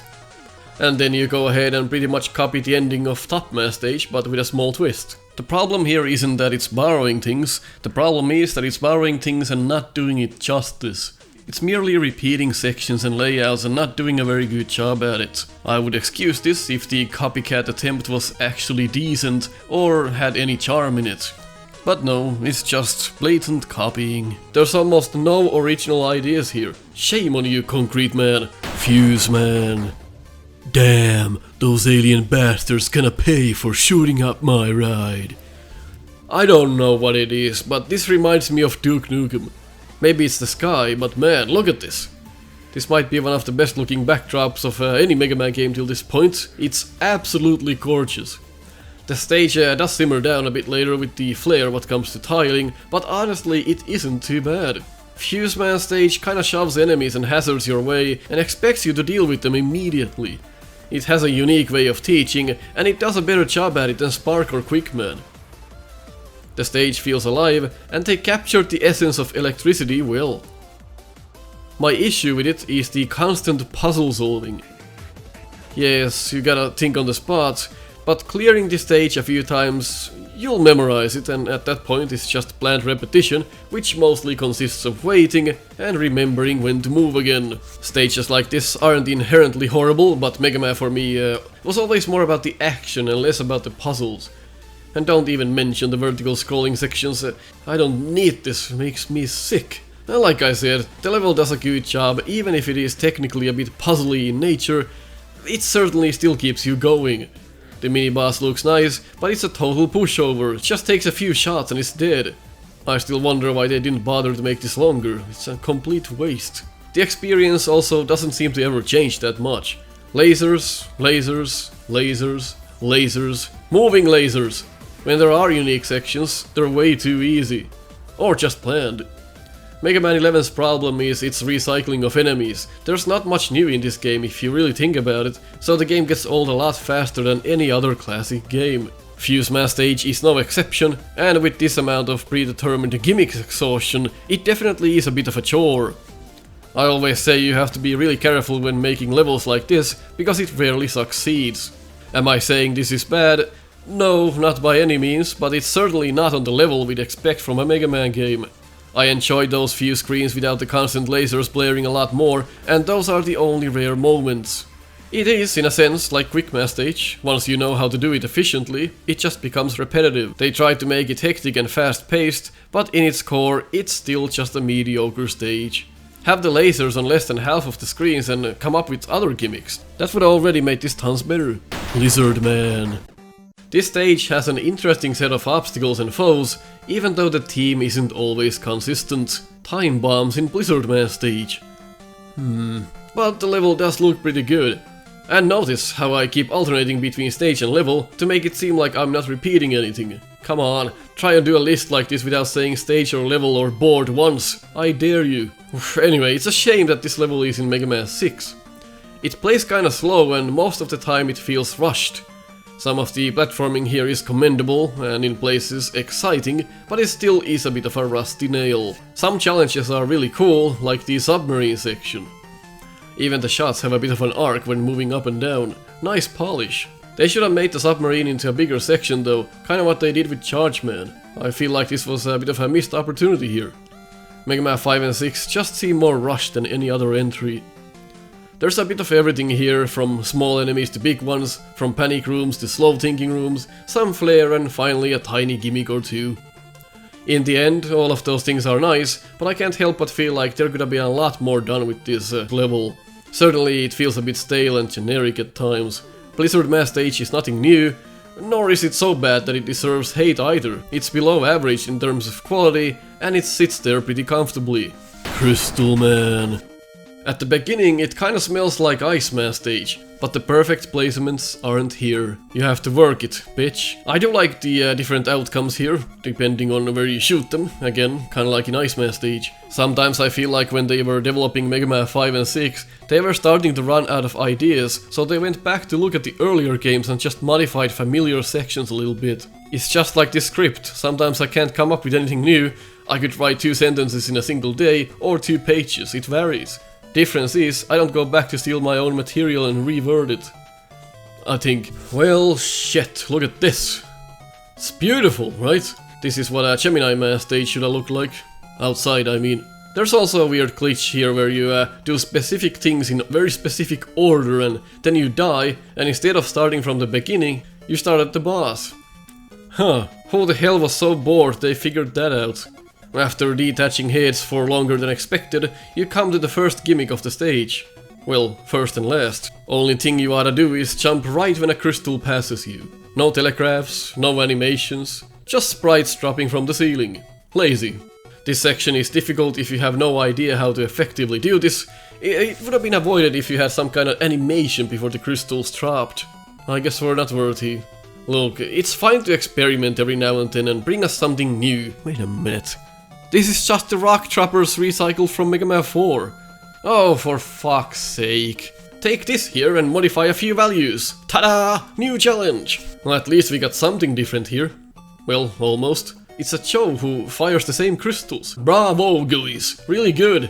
You did good. You made a good stretch here with the things you got. Legit a fun time here at least. Then there's a fellow polishing spikes. Can't get hit if you just, shoot him. But then you knock your forehead on this platform and it leaves. Thanks for making me look like a dumbass. Looks like they degraded the motorcycle helmets from Mega Man 4 as well. Oh, I hate Mega Man 5 so much, and doing this list just gives me 100 reasons more to dislike this game. Dropping down into enemies you didn't know were there. Good. You get to work your ass off for this reward. At least there's nothing inherently wrong with this section. They also put the polishing fellows to a semi-good use. The rats also work well with the combo. Then you got some more vertical descending into hazards, and a leather crab that's easier to miss than a hard knuckle. The scenes change quite a lot during the stage, it has some nice progression, but it's mediocre at best. Almost every challenge just feels like lackluster or unfinished. Hey, there are more screens we could add. Just put some weird retractable cones in there. There we are. I make Crystal Man stage seem a lot worse than it actually is, but we are being critical here. You would probably not even think about any of this if you just played the game casually, but since we're making a list, I think this stage deserves the score it got. When it's not borrowing ideas, it's doing a half-assed job at making its own challenges. Tornado Man. It feels like the beginning here is somewhat similar to Ring Man, but a lot more calm before the storm. Literally though. Avid teaching combined with excellent enemy mechanics ensures you'll have at least some fun in this level. Somehow the Air and Sky team stages always end up looking a bit stale. Just pop a few clouds against a blue background and you're done. Is there anything else they could do? Look at the sunset here. Why can't you just add something like this to air stages instead? Well, anyway, the main gimmick in this level is this. It's a battery-looking thing on a string. Whenever I think of tornadoes, these platforms immediately come to mind. And my god, they suck. Megaman keeps rolling on it and it feels like there is little to no control. If you're mostly positioned below, you'll drop down, and above, you jump up. Judging this can be difficult and sometimes you just fail because you weren't fast enough. And it also sucks how they are positioned. Unless you adjust yourself with these tiny hops, chances are that you won't make it. Better placements for these gimmicks would have saved a lot, but it's still a bad gimmick to begin with. It's simply not fun. Tornado Man. More like Slight Drizzle Boy. The wind effect is good and it plays nicely with the last stretch of the stage. Until one of the umbrellas come down from behind the cloud and kills you for fun. How's anyone going to see that coming? I would have enjoyed this more if the level was more about these platform sections and the main gimmick was replaced with something else. As it is, it's a huge waste of potential and the biggest issue it has been littered throughout most of the stage. Oh, now we're in deep shit. Stop! Blockman. Well, Megaman 11 is back. We already had Impact and Bounce Man stages. Blackman? Jesus. Blackman. Blockman is the usual starting point when you pick this game up, I suppose, and it's the most generic one. It's kinda like a mechanical sheepman stage. You're not making blocks disappear by jumping on them, you make them disappear by shooting them. Naturally, and it's a shame, most of what you will be doing is breaking blocks and completing puzzles in short bursts. The stage also seems to need a vertical section, or a couple of them, for some reason. The length of the level is nice, and it mostly looks alright. Decent, you might say. They are putting good telegraphs to use and reward the player for pulling out good stunts. The miniboss is great fun and the pattern makes sense. They also spread out the second instance and added a small twist to it, which I can only respect. In Megaman standards, this is one hell of a miniboss. Shame it is in this stage. There's just something I don't like about constantly shooting inanimate objects to proceed. I'm not a dog, don't treat me like I am. In short, Blockman stage fails to impress. It's all just very mediocre and the puzzles and, well, the stage in general is pretty easy. Maybe even too easy. Blockman stage feels like it would have fit Mighty No. 9 better if that was a better game. Well, a decent game, since this stage isn't really what I'd consider good. It's decent. Put this in Mighty No. 9 and give us something else instead. I know Mega Man 11 could have done a lot better. Nitro Man. Almost like going back to basics at first, Nitro Man stage is very linear for the most part, but does pack some neat surprises as well. The level feels a lot like something we would see in Mega Man 1, which is not necessarily a bad thing, but it does seem to drag a little bit. Creative enemy ideas, fun platforming and good looking tiles are all symbolic to Nitro Man stage. However, most of the time you'll be avoiding these trucks. While the sound cue is nice, you can also look at the arrows at the bottom. If you're deaf, for example, so they definitely learned from their mistake on Turbo Man himself. First you got small trucks, then you got trucks with platforms, and finally trucks that go the other way. It's a good job regarding the difficulty curve, but this is most of the stage. While there are some traditional rooms and some fun ideas like the red light switches, most of the stage is just you avoiding and riding trucks. Megaman doesn't always need to try so hard to be different, the original gameplay is the one we fell in love with. While the execution is good, I personally find this level lackluster and it has a weird position in Mega Man 10. Making the truck smaller with added platforming, almost like a toy truck kinda challenge, would have probably been better. It's still fun to ride a truck like you're on the highway, so there is enjoyment to get out of this, but I think rather than making multiple gimmicks and a better layout, they just opted for raw speed and plain surfaces. The team is constant with the stage and it makes sense. I'm not completely against this, seeing that there are a lot of neat things about it, but in the end it just feels a bit too simple. Bonus points for the enemy designs and the overall graphics though. Tomahawk Man. The Wild West. With robots. Luckily, there's signs for us, so we know where to go. Wouldn't have figured that out on my own. The placements are rather strange in this level, as most of the time you'll just inspect them and either go past everything or kill them for fun.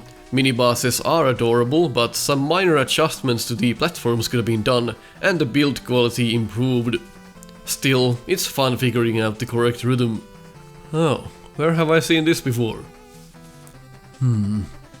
Well, sometimes a met, sometimes not.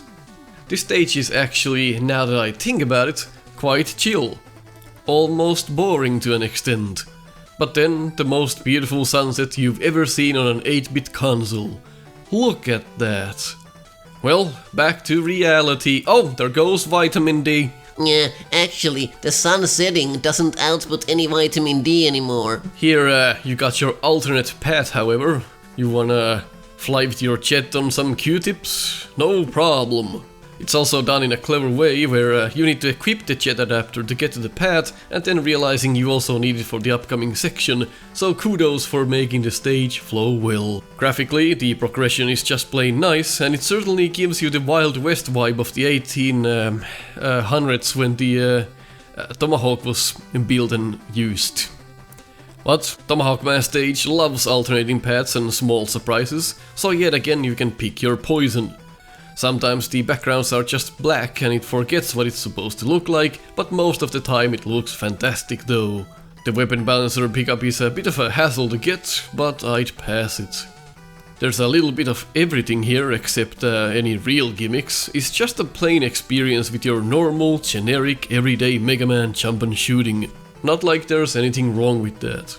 The exploration rewards the player enough, but overall the stage is a bit too easy in my opinion, and it feels a lot like a user level than a level from an actual classic game. Gyro Man.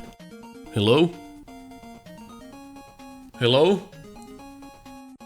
Anybody here? What an interesting way to start a level. Go right, then wait for a lift to reach the top and then you can finally play. Maybe adding some enemies here would have helped.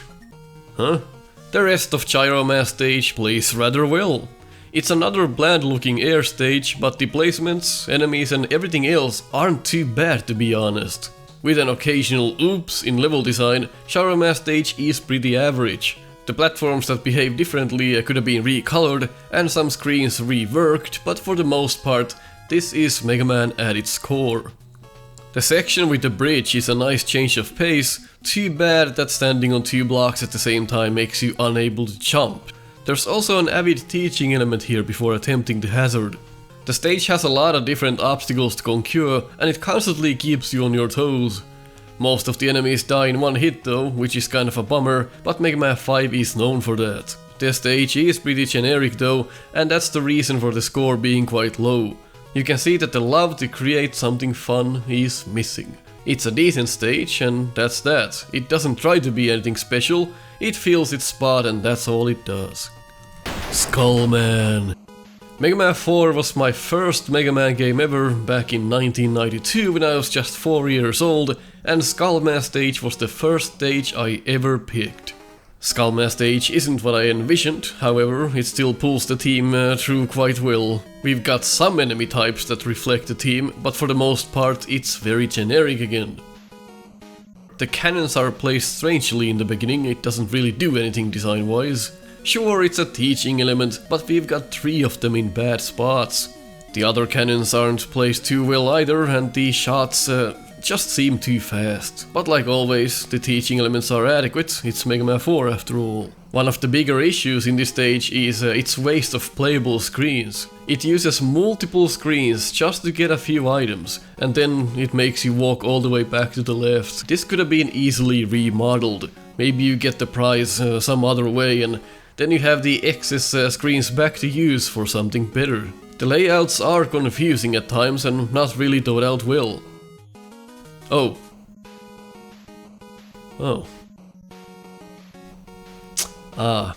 The stage can be playful and smart, but that's pretty rare. The layouts just kill most of the stage for me, as sometimes you're too high up, other times it's too cramped, and then you're walking to dead ends, and sometimes it just makes no sense at all. The last section looks damn nice, but again, placements. Especially the first one is a bitch.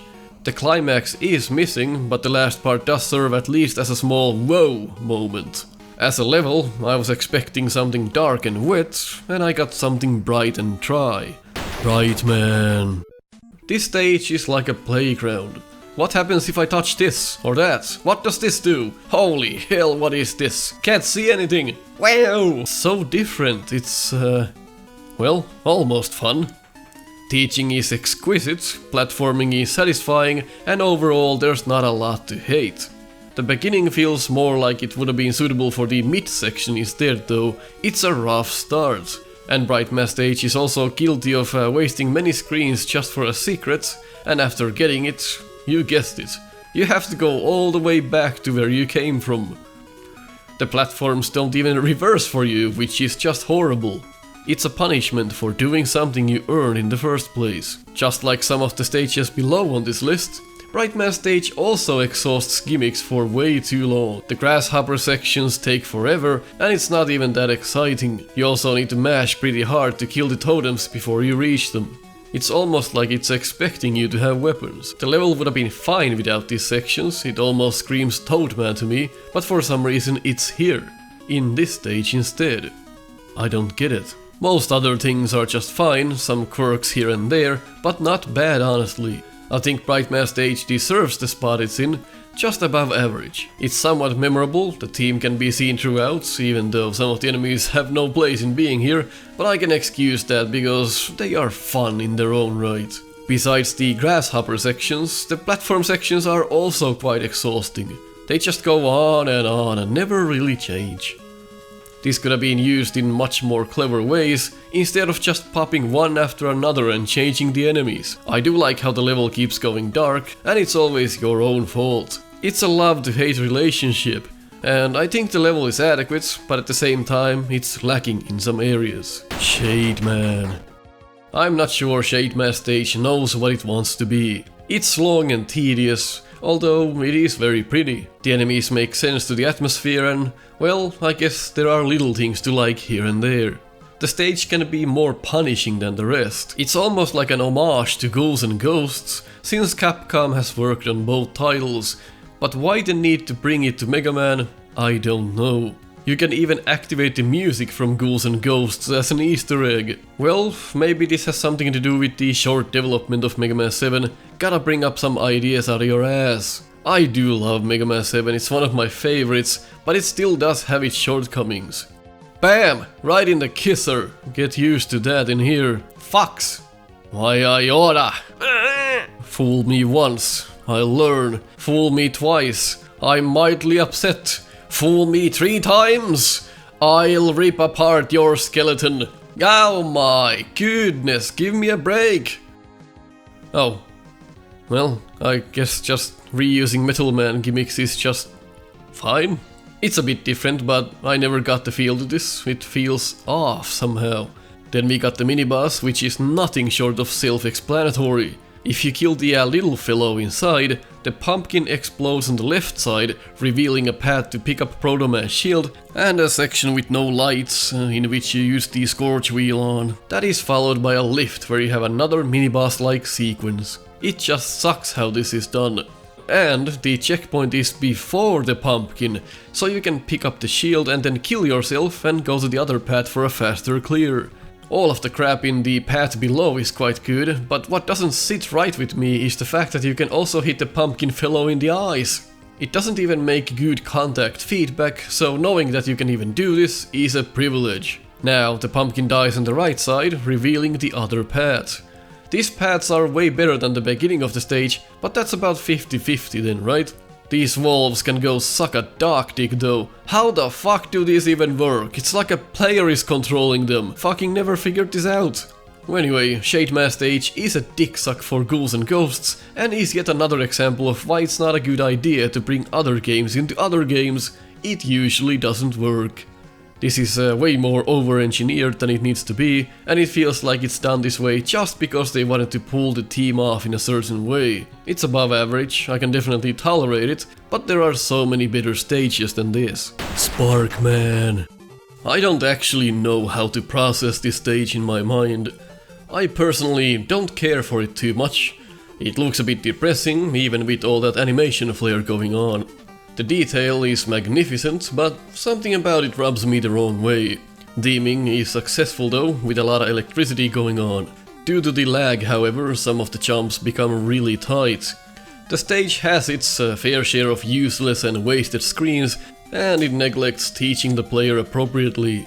You could say that that's just called danger, and it further elevates the credibility of the stage, but I think it's always a good idea to gradually rank the difficulty up. Some enemies came here to die because, I don't know, they were left out from the others or something. Hey, you don't gotta bring this asshole back every time there's room for it.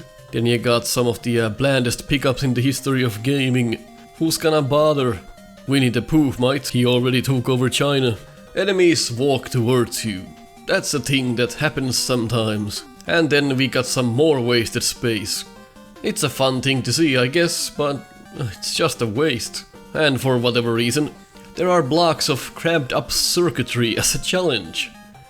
Just break the blocks and move on, or just slide on top of them.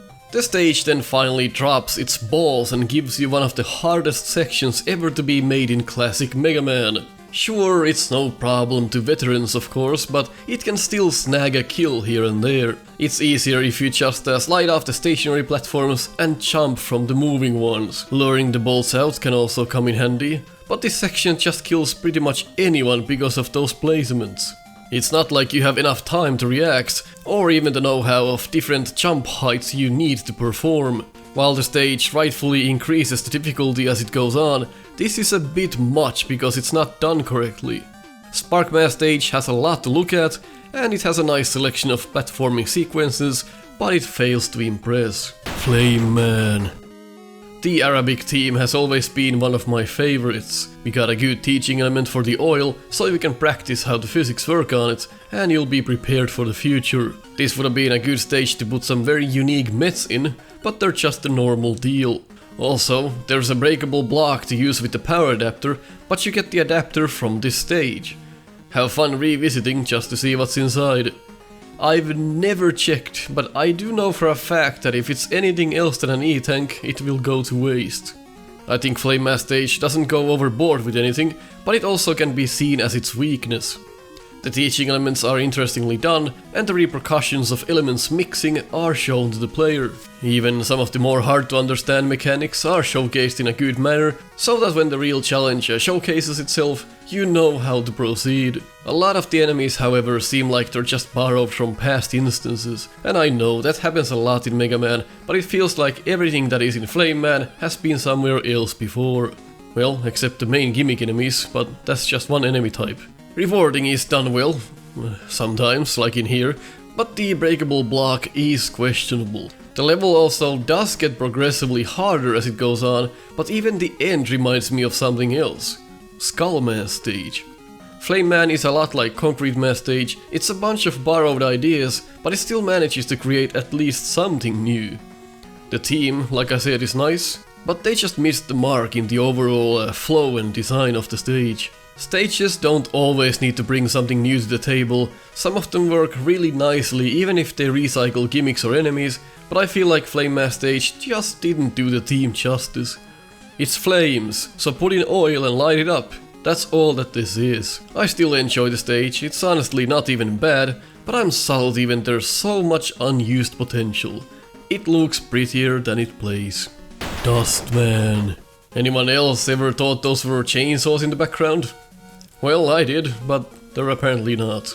It's just trash being transported. Despite the stage looking absolutely gorgeous, there are some minor flaws here. Like the pit hoppers.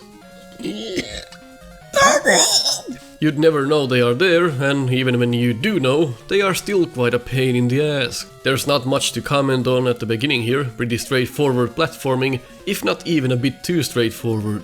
If it's just a steady ride, it's not nearly as stimulating as it would be with some bumps. Shield attackers fit well for the team for once, and overall not a bad job placing them either.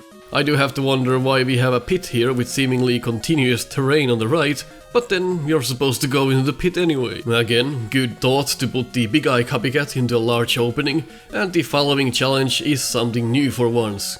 Adding the ladybugs into this stretch was a grand idea, and both things complement each other. Unless you use the Trill Bomb, then the platforms just vanish. Do not do that, dumbass. The next bit is quite interesting, even though it has some awkward placements.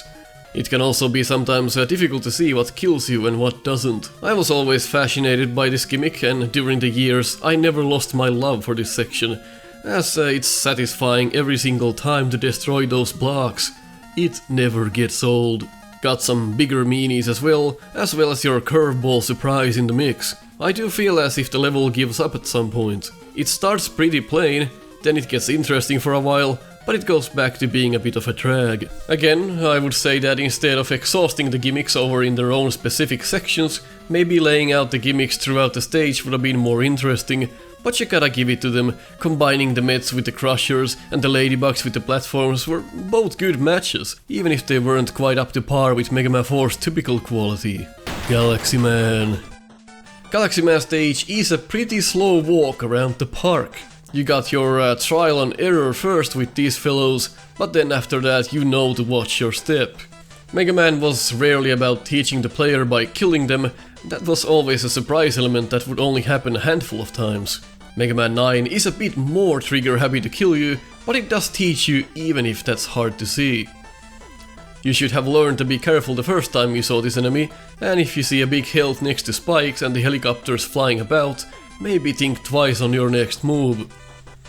Sure, some of them drop you right on spikes if you're not holding a direction, and one of them even drops you into a transition that has spikes. These are the only downfalls of this stage, however, because otherwise it's quite good. You get unlimited time to figure out what to do in each spot, and the level rewards you for thinking outside the box. This is probably the only stage where we would benefit from a slide, but only because of the long hallways you have to endure. Galaxy Man stage isn't breaking any new boundaries, and plays it maybe a bit too safe at times. I find that the placements are good, if not even fantastic at times, but something's still missing. I would consider this stage close to Cutman stage in layout and feel, but with added gimmicks on top. See, we're constantly being reminded of what's to come. That's good. Get picked up by a fellow, walk. Get picked up by a fellow, walk. You know, I kinda like this stage. It's a bit empty to my liking though, but the things it does well. Just a bit of an empty feeling at times. Plugman. Plugman stage is some good old run and gun action. Until it isn't. Well, it's a mix of playstyles. On the other hand, you gotta be accurate on your shots, and on the other, you gotta learn these Yoku puzzles. In classic Mega Man 9 style, the placements are godlike, teaching is done well, and there's even a couple of surprises. Well, this mess can fuck the ride off though, that's just placed here to tease you. But what would video games be without sometimes being a bit unfair?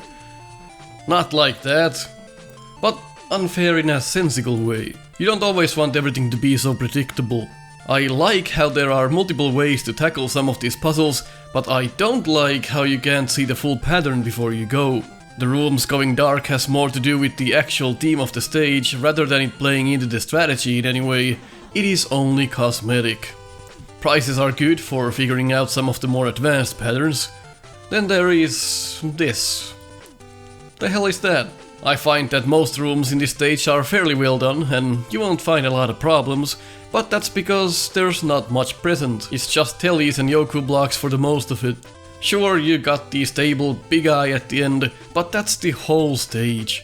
We got like 1 or 2 rooms with enemies that differ from the lot. That is pretty strange. The stage is more about being good with your feet and jumping skills than shooting anything. I can dig it because it's different, but ultimately the lack of polish and thought, it shows. Some of the things introduced were never put to good use either. It's certainly a good stage, but by no stretch of the imagination is it one of my favorites. I do like the Black Megaman though, that's a fun addition. Drill Man. Things are generally well positioned here, and every kill gives you a satisfactory feeling. Rooms are thought out well and the challenges presented are good. Like we've seen with a lot of stages in this list, the team doesn't really carry to the enemies most of the time. They make sense here somewhat, being things that you'd most likely see underground, but maybe expanding on the idea of trills couldn't have hurt the design. For every small problem, there is a viable solution and multiple ways to tackle them. Rewarding is also there, but most of the time it's just a small nuisance. The lag does get in the way of enjoyment at times, especially on the rock dropper section. It's good that you can shoot the rocks and even the pieces, but there's no telegraph at the top for when they fall. They activate once you get under them, but there's no graphical animation for it. The switches to turn on the lights for the layout is a neat gimmick, but sometimes it requires you to pretty much make a leap of faith and just trust it. On the other hand, this is sort of strange as well. Why do this at the very end and not make use of the gimmick in the stage elsewhere? Could have had so much more use if you littered these throughout the level. I find that the layout for the stage is exceptionally good, but the enemy choices, they are a bit lackluster. Most things die in just 1 or 2 hits, and never do you really feel threatened.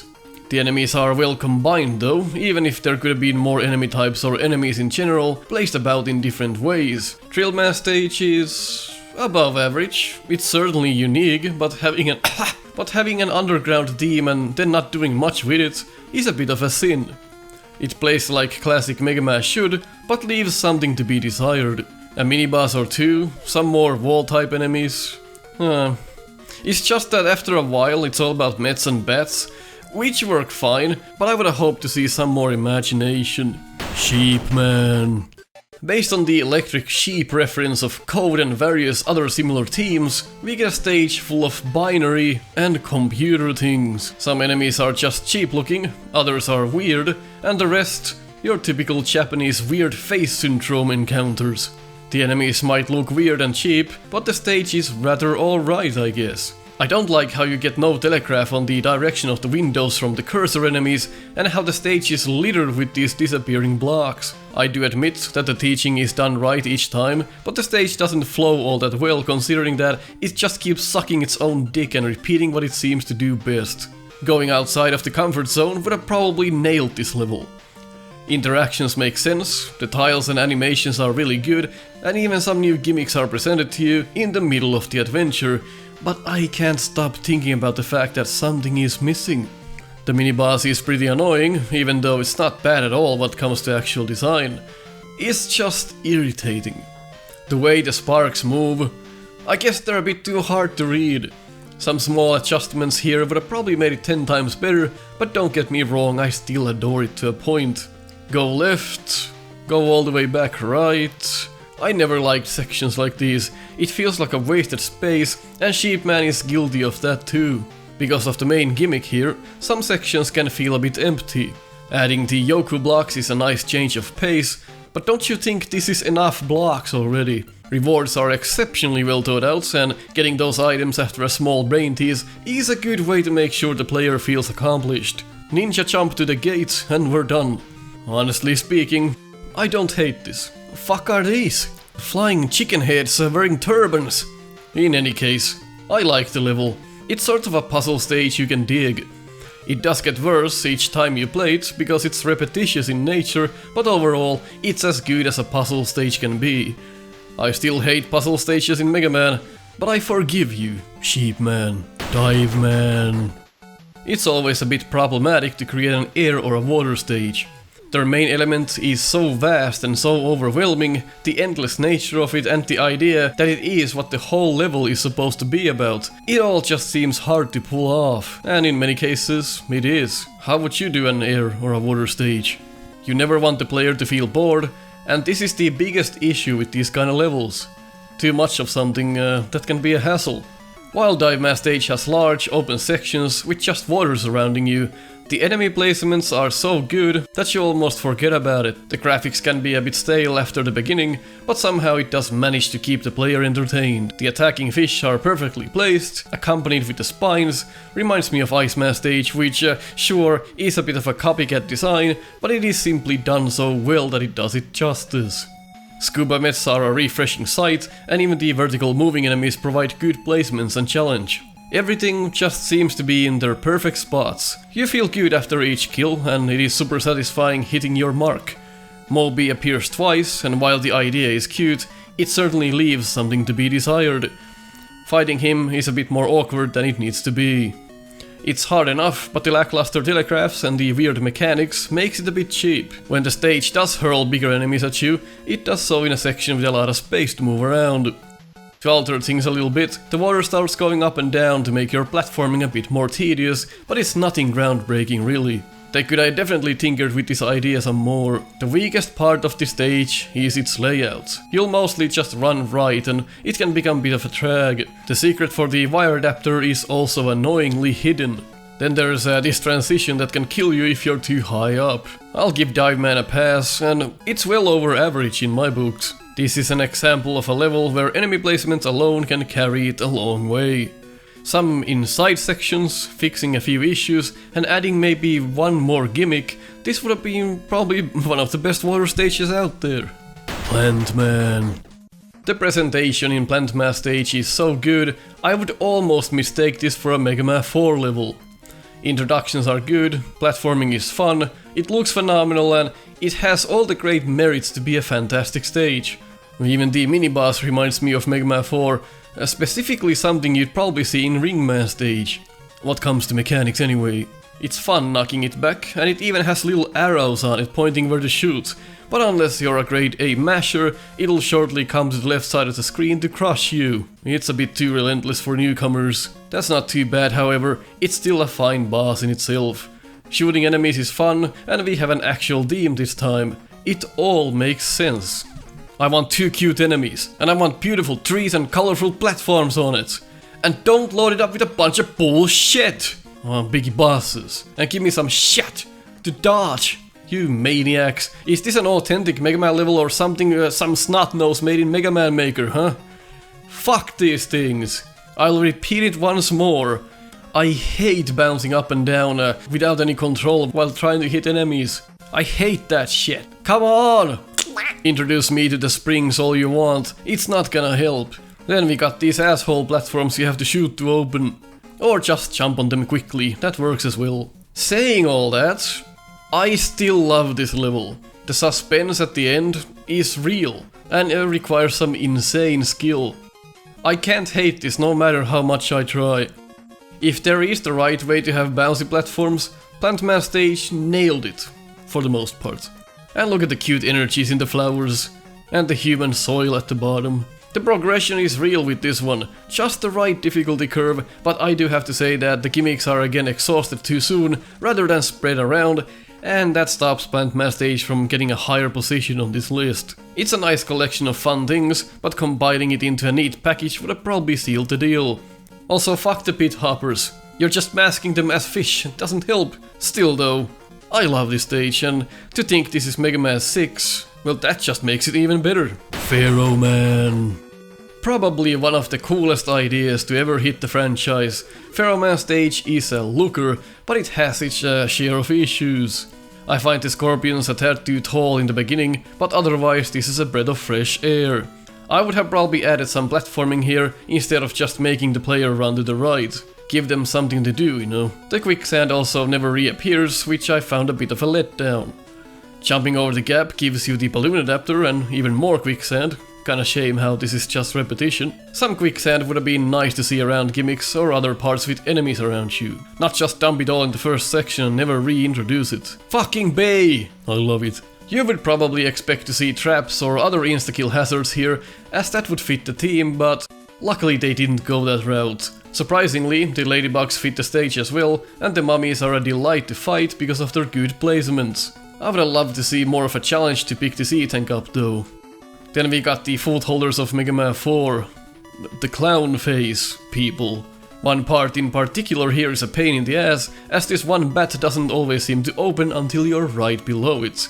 And that will cause you to die if you're not fast and delicate enough. Other than that, I really dig this section. Some screens are a bit of a waste and repetition is one of the biggest problems, but I still kinda like this. There's nothing wrong with repeating the same gimmick a few times or even throughout most of the stage, but it has to be interesting enough and you gotta throw some curveballs at the player. And this is where Feroman's stage fails. It doesn't ever really seem to go out of its comfort zone to bring new and exciting challenges at you. The stage is much worse than it leads you to believe. This stage has insane potential, maybe the most out of this whole list, and it kinda stays safe with everything, regrettably. I still think it's a decent experience, but this is where I was really hoping to see something mind-blowing. They even removed a mini-boss before the release, so that's even more content we missed. I like the tight jumps and the atmosphere, so that's where most of my points come from. Gemini Man. With a very memorable start to the stage, Gemini Man's definitely rings a bell when you mention it. Combining two enemies has rarely been done like this, and certainly not for such a long section. It gets tiring, and you'll start to wonder if it's ever gonna end. The placements are pretty swell, and it's fun to try and position yourself for each air attack. Sometimes you do miss your shots against the eggs though. This is certainly not great, but I wouldn't completely stomp on it. We will be encountering Proto Man here and he'll break this contraption so we can move on. You can also skip this screen entirely, which cuts off the music and makes the sprites projectile vomit all over the screen. Gemini Man's level is most famous for its disco colors and the poles that come out from the eggs you shot. It's a really fun level because it's unique and not often do we see something like this. There are maybe a bit too many eggs, or at least they could have been positioned better at times, but the gimmick is so much fun you almost forget about the sheer amount of them. Blasting the eggs and the poles gives the player a good sense of satisfaction. This jump can go to hell though. Shut! Avid room was provided for us to fight the mini-boss-like enemies, the big penguins. They're a bit too simple and it doesn't make sense how you shoot them in the eyes instead of the big mechanical winder. Adding the dragonflies was a pretty good move here though. The water just looks fantastic. This is one of the most beautiful stages in the original hexology of games. Just look at it. Would you look at that? Just look at it. But why the fuck do you need Rush to make this jump? Jesus, what were they thinking here? Even Rush Marine kinda sucks because there's not enough space to maneuver. I swear the day they make Rush Marine useful, I'll retire. This section is in the right spot, definitely. It is the hardest part so far, and it makes sense from the difficulty curve perspective of things. This spot sucks though, since the slight mechanics of Mega Man 3 end up fucking you up a bit in tight crevices. Good rewards are handed out for doing a few dares, which I like. The stage ends up in a useless screen where you can just kill the big eye mock-up easily from the ladder. I guess they forgot that you can shoot enemies through the walls. And Gemini Man, that's a hard one to make a stage theme for, unless you just had two of each enemy in every section, which actually sometimes they did. Penguins and fire trappers, dragonflies and penguins, the eggs as the obstacle and the pole as the enemy. The fish and the dragonfly, okay, maybe I'm just giving it too much credit. Acid Man. While not everything here is self-explanatory, I don't think it needs to be. Experimenting with a few things will guarantee you'll understand what's going on, and fairly quickly. The new spiders are really nice, a good upgrade from 9 and 10, although those are fun in their own right as well. One of the most expected things that never happened was that the player never got actually poisoned in this stage. Stepping into poison or otherwise coming into contact with it merely hurts you in the normal fashion. It would have been nice to get some sort of a poison effect where maybe you get damaged over time, or like some fan games did it where you would have inverted controls or you become slower, something like that. Those are pretty annoying, but if done right, would have been nice to see. Acid Man stage has a lot of basic platforming that Mega Man players are used to, but it also has its host of issues. Like these sections, it's just trying to reinvent a water stage, but it's not too interesting. Being tracked all the time makes me furious, and performing some of the tighter moves like this is just a pain for the eyes. I would have been fine if there was no current here, or if it was done in a more clean and interesting way.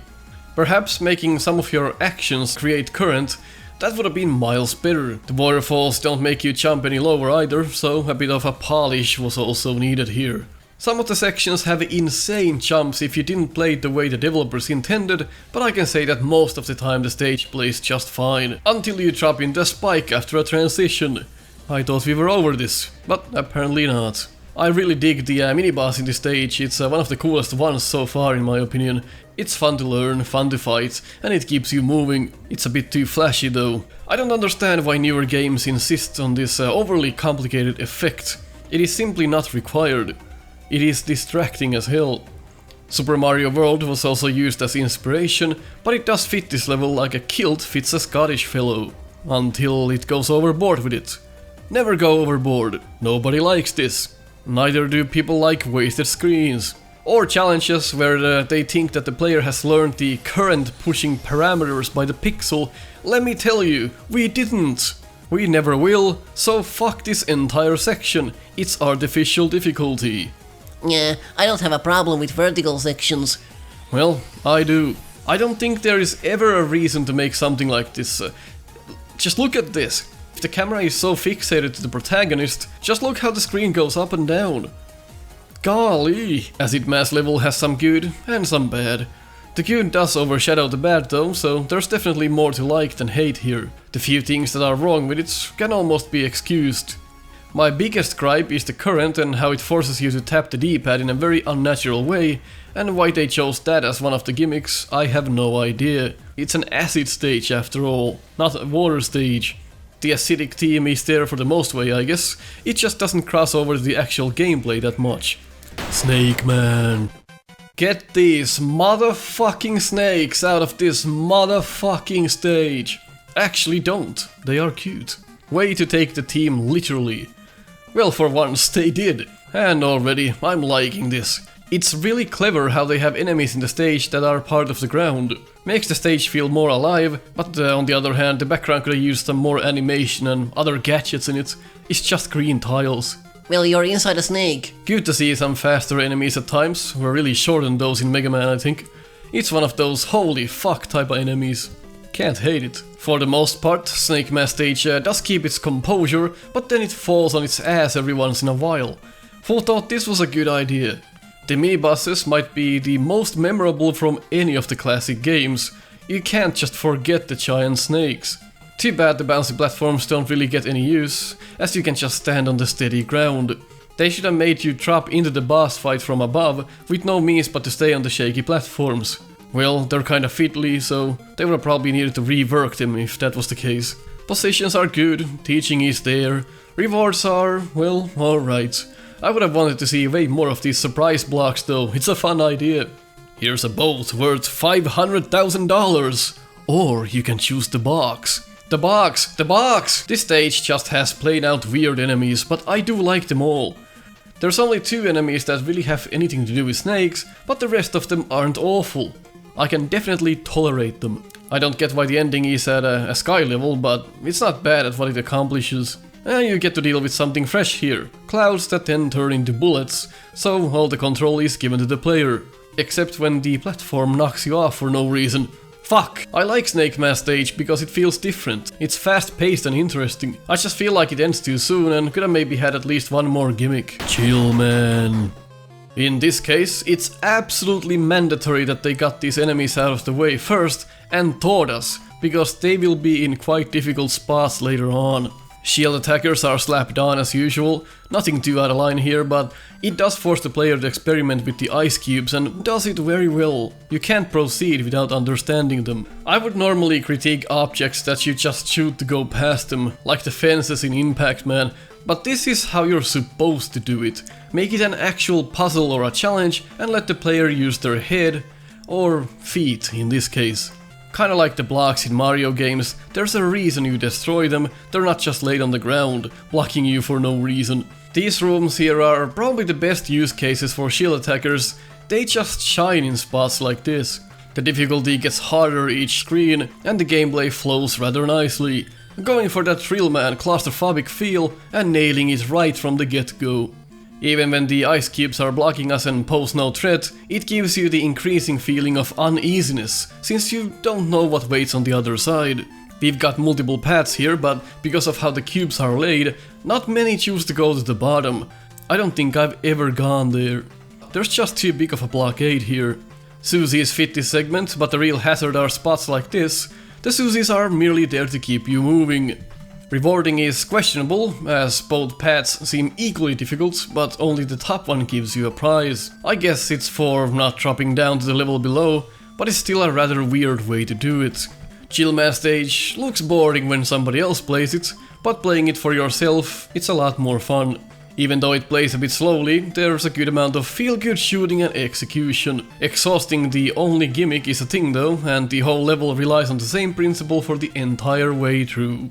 The stage reminds me of something we would see on a Game Boy title, but it's not horrible or anything. Some screens, like I said, play slowly, some screens expect a bit too much, but the ending I feel is just the right curveball they threw into the mix. Some serious platforming skills is needed here, and it's different from pretty much anything we've seen so far. It rewards the player for not going full speed, but rather thinking about your each move. It's a good placement for the Big Eye clone as well, and a fitting end to the level. Sure, a lot more could have been added, and it's a case where simple isn't always beautiful, it can also be a detriment. I feel like the stage really starts in here, but that's the last stretch. However, with the grand placements, interesting puzzles and good playability, it still manages to score quite high. Freeze Man. Well, this is just cool. Some of the most beautiful artwork on this whole lineup. Scorch Wheel also gets its only use ever in the game when you melt the ice here. What about Beat? You'll be encountering these polar bears quite a lot, and I'm not even mad because their pattern is good. And the last one does throw a little curveball by smashing down icicles. The level plays well, it seems like most things are in good spots and a good amount of consideration went into each placement. Freeze Man stage feels like one of those that were meant to be one of the straight up classics from the get-go. It's like some extra love was put into this one. There are continuous surprises, tough spots, rewards for agile movement, and well, some not so great additions. These jumps, for example, are way too wide, and the last stretch with these sled enemies are near impossible to avoid, and they come back too easily.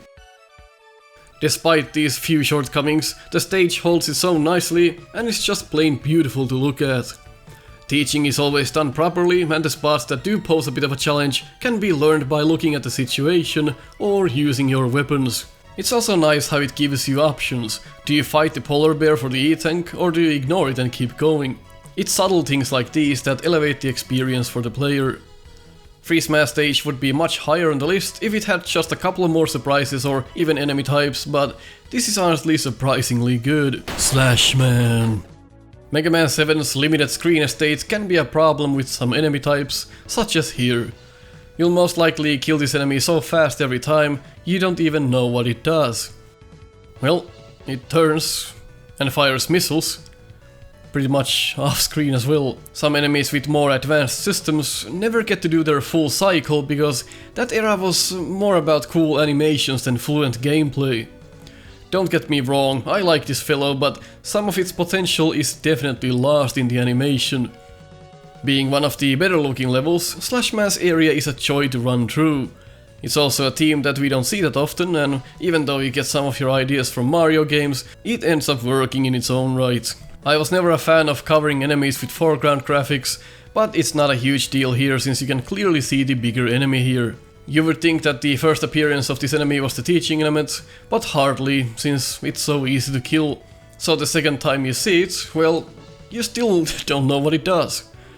Nitpicking, but crucial when trying to tear the level apart. Slash Man stage isn't short on your typical platforming either, but it does resort back to those older generation gimmicks with this section, reminding us of the same section from Brightman's. Or at least this is more interesting and better thought out. There's even a reward to get if you have enough courage. That classic feel is strongly present here, and it's not until you fight the mid-boss you realize what the SNES can do. The sight is both scary and exciting. Shame though that shooting at the boss while it's still chasing you doesn't count. The secret is also well done. Burning the trees would be something that would pop into someone's mind even without Nintendo power, I'm sure. There's also something we don't see too often, and that's enemies or objects you don't want to shoot. In this case, the beehives. Makes perfect sense, and I would have loved to see more things in the classic games where a particular design discourages shooting something. The eggs at the end work a bit strangely, but it's cute nonetheless. Overall, I'd say it's a very adequate level with surprises, your typical platforming, and it just looks nice, quite frankly. There's not too many issues, so definitely a strong pass from me. Tantra Man. All the cool names taken, huh? To tell you the truth, Tantra Man is one of those stages that you just gotta play fast. It's almost meant to be played swiftly, and the level design leans on that fact. The best feeling is running some of the challenges on this level and trying to be faster each time. From the start, it's obvious that they wanted to make the beginning of Starman better, and they did. Mega Man 11 seems to love Mega Man 5, as most things seem to be borrowed from it. I guess it's their way of saying, listen, we know we fucked up, here's a game that fixes all that crap. Even the rooms where they want you to take your time are well designed from the get-go. You never feel too hopeless, but it isn't easy either. Teaching is adequate, but in most cases not even really needed, as the stage is pretty straightforward. If this stage wasn't a Mega Man stage, it would probably be very generic, like any other platformer out there, but the fact that they went the extra mile to bring back the old Mega Man feeling makes the world of difference. Some of the layouts remind me somewhat of Fireman stage's cramped sections, and it executes those well too. The wind is a nice gimmick, and even though Acid Man had a similar effect, this is way better. It's like a mix of multiple stage ideas, adding some Commando Man in there as well. These sections can feel empty at times, but at the same time it's satisfying making those longer distance jumps, because it does really feel like you're 100% in control, and making some of the trickier jumps rewards you for your accuracy. And what would be a good level without some brain teasers as well? Wow! While some rooms feel a bit unpolished and rushed, for the most part Tantra Man stage is just one of those feel-good experiences. It doesn't always need to be hair-tearingly difficult, as fast and easy is a nice way to compile a level. The negative thing about this stage has got to be the enemies. Most of them die super easily, and the others, well, they're just there. I get the fact that it's a fast-paced level, but with some careful positioning, harder enemies could have worked just as well. Sometimes it looks like it's trying something gimmicky, but it turns out it's just how the stage looks. Miniboss has a good set of attacks and is well telegraphed. It's kinda similar to the elephants from Concrete Man and the polar bears from Freeze Man. Not the biggest fan here, but for a miniboss it's quite clever. Maybe swapping sides would have made it a bit more interesting. We are once again greeted with borrowed enemies, but for the record, it's well executed, and with the windy gimmick, it's different enough. Tantra Man stage has just the perfect amount of rewards and tight spots that it feels really authentic and well executed. It's not short on surprises either, but while the experience is near spot on, the progression is not all there. It does at times feel like an endless runner stage that never seems to end. Eventually you'll get there, just after you've died to this ridiculous jump a few times, right before the gate. They just had to go there, huh? For reasons I don't understand. Oh yeah, and there is a vertical section, yeah. It's unneeded, yep. It sucks. Just small jumps are enough to scroll all the shit back to the screen. Tantra Man stage takes all the best parts from Fireman, Concrete Man and Commando Man, and for the most part executes them flawlessly. This is the fast-paced action side of Mega Man, and there's little to hate. Woodman.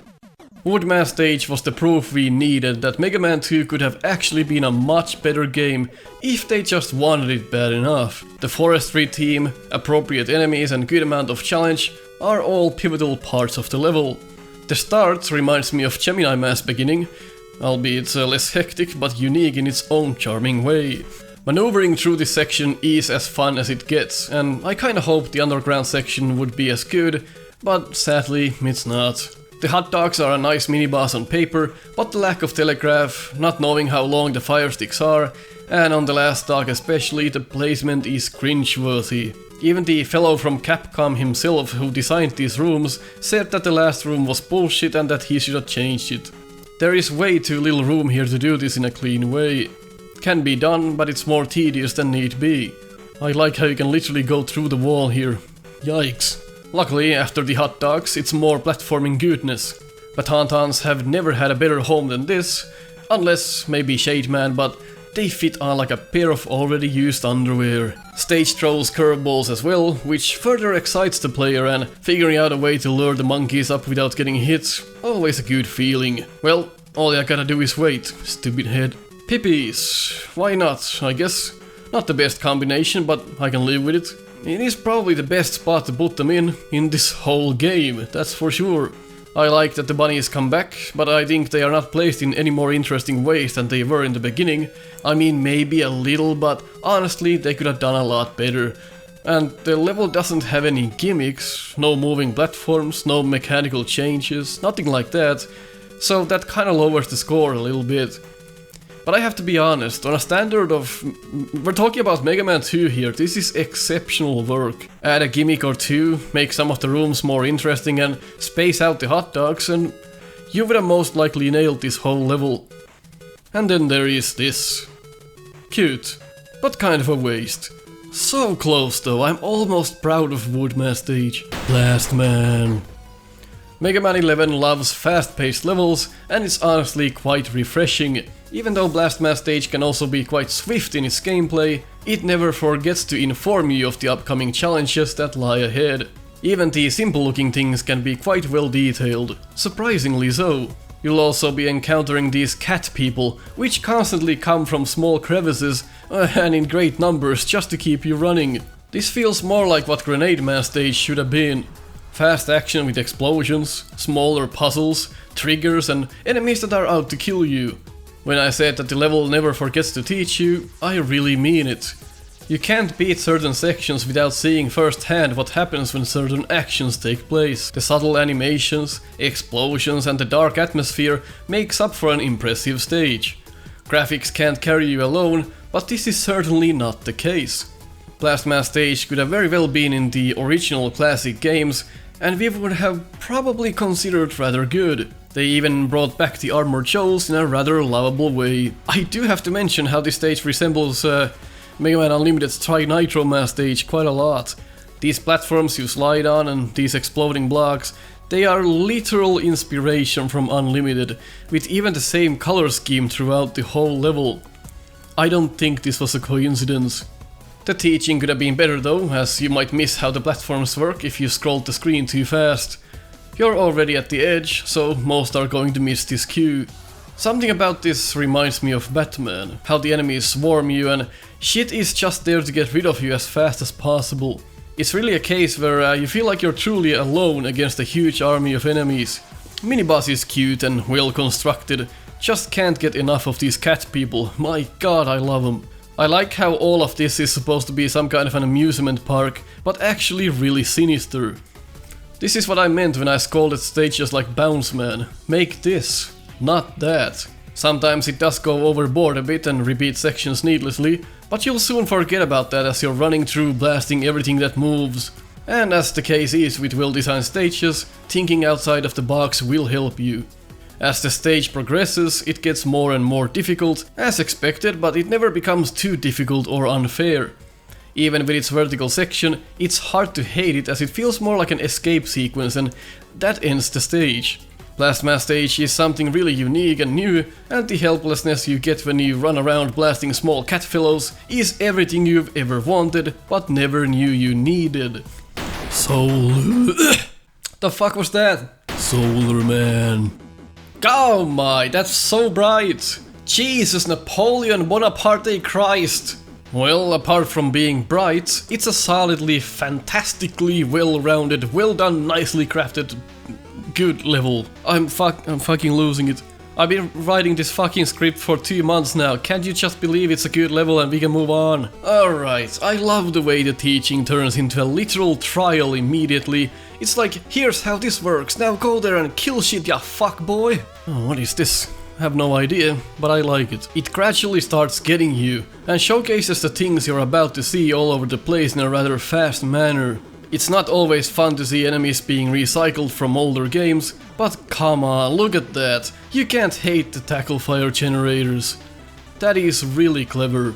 I must have missed the memo on these lamps firing out lasers though. But they do have a good telegraph and as a result, they are a joy to overcome. Miniboss again, I'd say, has stuck to my mind ever since I saw it the first time. I like how you have to wait to lay some shots in, and as you do, you gotta dodge the fires. Gives you something to do while you anxiously wait for them to come down. Do you stay close and risk getting hit but shoot them faster, or do you take your distance and maybe slow down the fight? Those are the aspects that it wants you to think about, and it successfully pulls that off. It only gets more mad from here, introducing how things can also be implemented vertically, a nice change of pace and a clever idea. This level could be pretty much anything in terms of the theme. You could transition this level into electricity, water, hell, pretty much literally anything and it will still work. That's how you know a stage is well built, when you can see its hidden potential beyond its original idea. I just imagine electricity going about instead of tackle fires, electric lava lamps, shooting out god knows what, and bolts of lightning going about. You know, this could have very well been Elecman stage. There are improvements to be made, specifically with item grabs and rewards though, as just picking the wrong side results in disappointment, especially if you don't have the commando bomb. During the last stretch, instead of making up some last second curveball moments or surprises, it resorts going back to repeating the things we already saw. Not a huge deal, but does break the immersion a little bit. Hell of a job this one though. Hornet Man. Hornet Man stage is the first stage that comes to mind when someone says Mega Man 9. It reminds me of how well the game managed to teach you, place enemies and just make it feel good to play it. While it's not one of the better looking levels, it has a lot of nice things to look at. Every enemy is purposely showcased to you in a safe manner and it quickly starts testing you. The team works out very well in this one, and once you learn how far everything can reach, you can totally put this level back to school. You'll be avoiding things left and right, and it just looks cool as hell. It's one of those stages that get better the more you play it. Sometimes the teaching is a bit too safe though, but luckily it's not followed by the gimmick immediately, you get some time to chew on it. I do hate how the ends of these curly platforms are round, so accidental deaths are pretty common just by making one single mistake. Jumping on the end of it should have been possible in my opinion. The scissors are deadly and fast, but the fun comes when you realize how to effectively deal with them. A flaw at first in game design turns into a well-rounded mechanic in the end once you put some time into it, and you'll realize that hey, it was just my own reluctance to learn and see how it works, not necessarily the game was to blame for this one. The stage keeps being interesting with its fresh takes on each segment, and it really feels like you're advancing every time you clear a gimmick or a challenge. The mini-boss, Hanabiran, is hated by many, but I find it charming. It's a really good idea, and it's something we've never seen before. Platforming skills come to play, as you will try to guess where it will appear from, and luckily it will never appear on the same platform where you stand. It looks complicated as hell, and that's because it has a lot of moving parts. If someone gave me this idea on paper, I would say you'd never succeed with that, but they proved me wrong, clearly. Would have probably also been a good idea to remove some of these spikes at the bottom. It's hard to adjust the scissors in a way where the platforms would sync up with them. The rest though, classic Mega Man jump and shoot maneuvering with some clever layout design. Can't hate anything else. This might also be one of the few occasions where getting a prize scrolls back enemies, and that is the whiplash for the prize. Unlike in Mega Man 5 where it seems like an accident, here it's definitely done on purpose. Hornet Man stage looks a bit depressing. It's like looking at a Volkswagen Golf, opening the hood and realizing that it has a V8 engine in it for some reason. Turbo Man. Nitro Man stage should have paid just a little bit more attention to be a tiny bit better, huh? I like that the level starts with a panic sequence, which is aptly themed. This is just plain fun. Then you got an introduction to the enemies that you have to deal with ahead, and oh boy, it's well crafted. The stage looks absolutely fantastic. It might be one of my favorite looking stages ever. The tires slowly roll in, giving you a warning of what's to come. See this Quickman stage? A warning on what's to come. And then you knock your head on one and drop through the tractor tires, having to repeat everything you just did. Fuck. I mean, dropping through the tires is fucking sweet. Makes sense, but come on, add like a spring at the bottom or something, don't make us repeat that section. The jump is hard enough as it is, but on the other hand, I like the danger, makes you try extra hard to get better at it so it doesn't happen again. Shame the moving tires never come back later in the stage though. The platforming here is really good. You can safely practice how the interaction between you and the tires work, and the enemy placements are alright for the challenge. Not everyone will agree, but I like this sort of stuff. It's different and memorable. There's a reason why I'm discussing this same spot of the level for so long. It's amusing to me. Yeah, I'm Proto Man and I'm inside the wall. Good luck, Megaman. Fuck off, nobody likes your shield. Or your face. Look at the attention to detail here, this is really lovely. Although, I do hate these enemies, they just refuse to die. You almost always take a hit against them.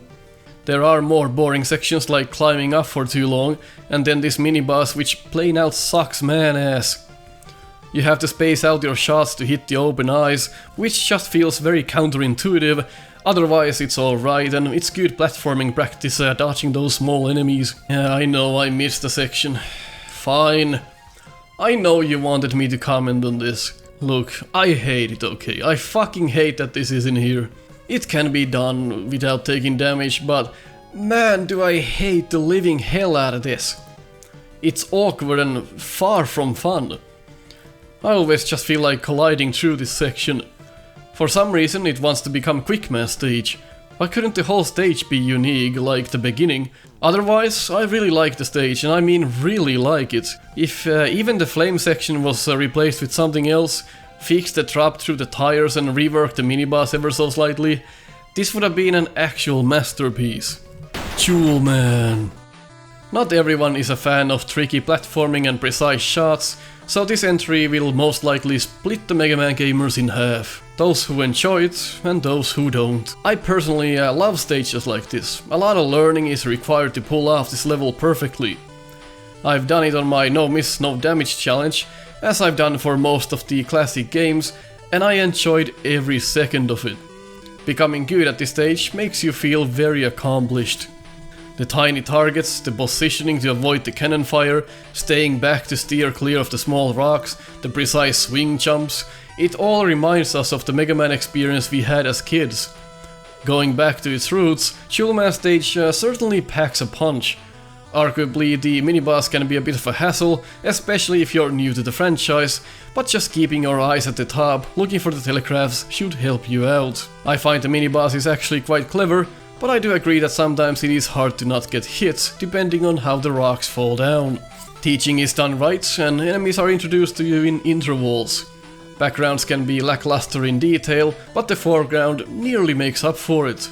Figuring something out in this level just gets you going. It's one of those small moments of victory that makes you try harder each time.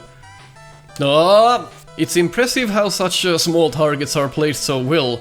Every screen feels like it has been honed to perfection and everything is where they are supposed to be. Moving any of these enemies would most likely make the experience worse.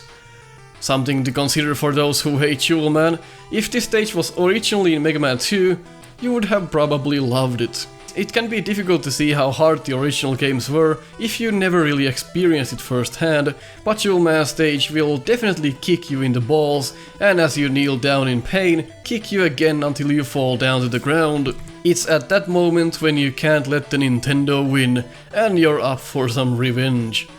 This is what Mega Man is all about. Fuck the pit hoppers though. Just fucking stop it. They were never fun. And by the way, there is only like one jewel/gem enemy in the entire stage. Huh. And the mini-boss is literally a rock. Oh, I see what they did. A rock. Fucking clever. Fireman. Hey, it's Mega Man 1 for some reason. You probably thought I forgot about Fireman, and no, in fact I did not. Flat out, the best stage in the game, even with its flaws. Immediately upon landing, you realize it's not gonna be a normal day at work. While the screw bombers can be cheesed easily, it still manages to be tons of fun. The fact that you start from below them is genius. It gives you the opportunity to see what they do, and upon getting to the next area, you know where to stand. I just love that. Everything is adequately showcased to you, and even things that come from pits are a joy to battle, because they don't come out mid-jump. They come out early before you even get there, and then they just float down, giving you an uneasy feeling as you try making the jumps. I live and breathe for these kinda cool ideas. The fire sticks are also fitting, and they are placed in good spots almost every single time, giving you the sense of urgency as you fiddle about the platforms. And Mega Man 1 never seemed to forget what the theme was all about either. It's about fire, so put fire in the stage, flaming enemies, fire sticks. This is exactly how you build up on the idea of a theme. You think of it, and then you fucking build everything around it, yes? Literally never noticed that energy up here. Jesus, that's a pickup, ain't it? Then for some reason there's even more energy in here. Kind of a wasted screen, I have to admit, even though it is a nice breather. Need those every once in a while too. The backgrounds are mostly just black, but sometimes there's a nice bit of accent, gives you a feeling of being lost in a large underground tunnel system of sorts, and it's just black as far as the eye can see. Really creates a mood. Flamethrowers, of course. Alright, a bit of a tight gap and a lack of real enemies here. Leaves something to be desired. This part I never understood. Why not make this solid if it's actually solid? Well, at least it made possible one of the weirdest casual clips in the game. Yoink! Dreadful drop, this one. Luckily the screen scrolls slowly enough so you can adjust yourself. This segment is just some good old platforming with pretty much everything combined, a nice way to introduce continuity with added challenge. And the dreaded lava droppers, everyone hates these. While there is a way to avoid them every time, by either timing it or cheating with the pause trick, it still is just bad design. The gap you have to actually go in between the lava drops is just pixel perfect, it's ridiculous. I like the idea, but the execution just sucks.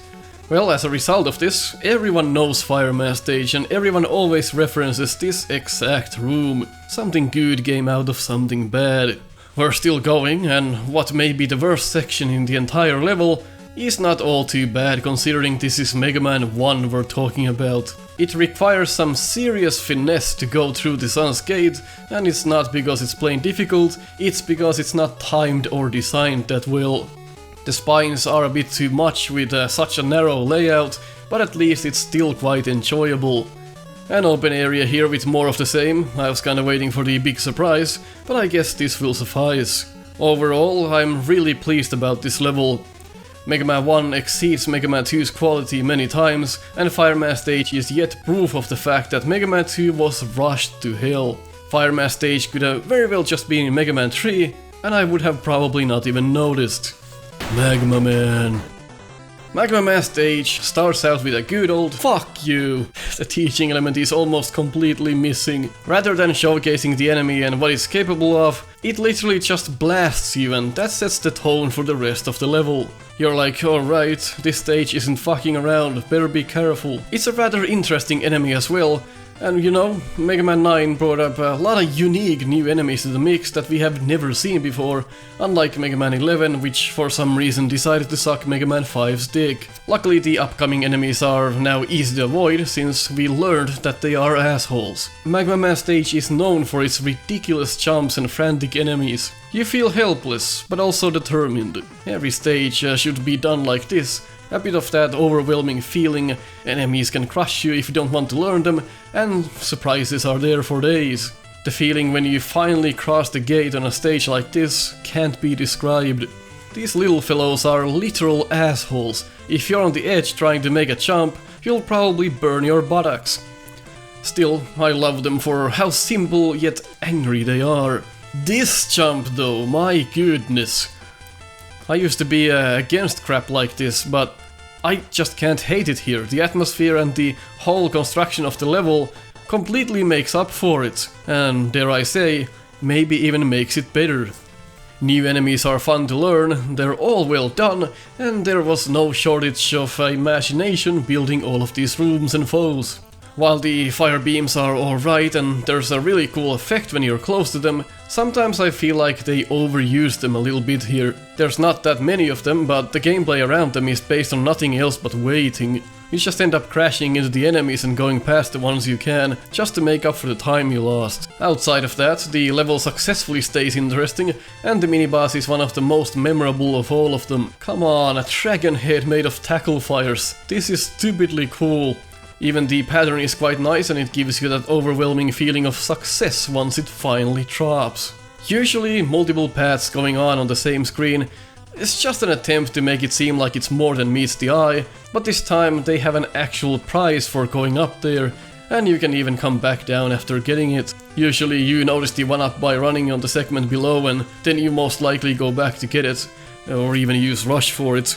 Every screen with multiple paths should be done this well, honestly. Fuck this little rat fucker though, I always end up just taking the damage and damage boosting over the gap. Fuck, that is an insane jump to make. And here's the issue.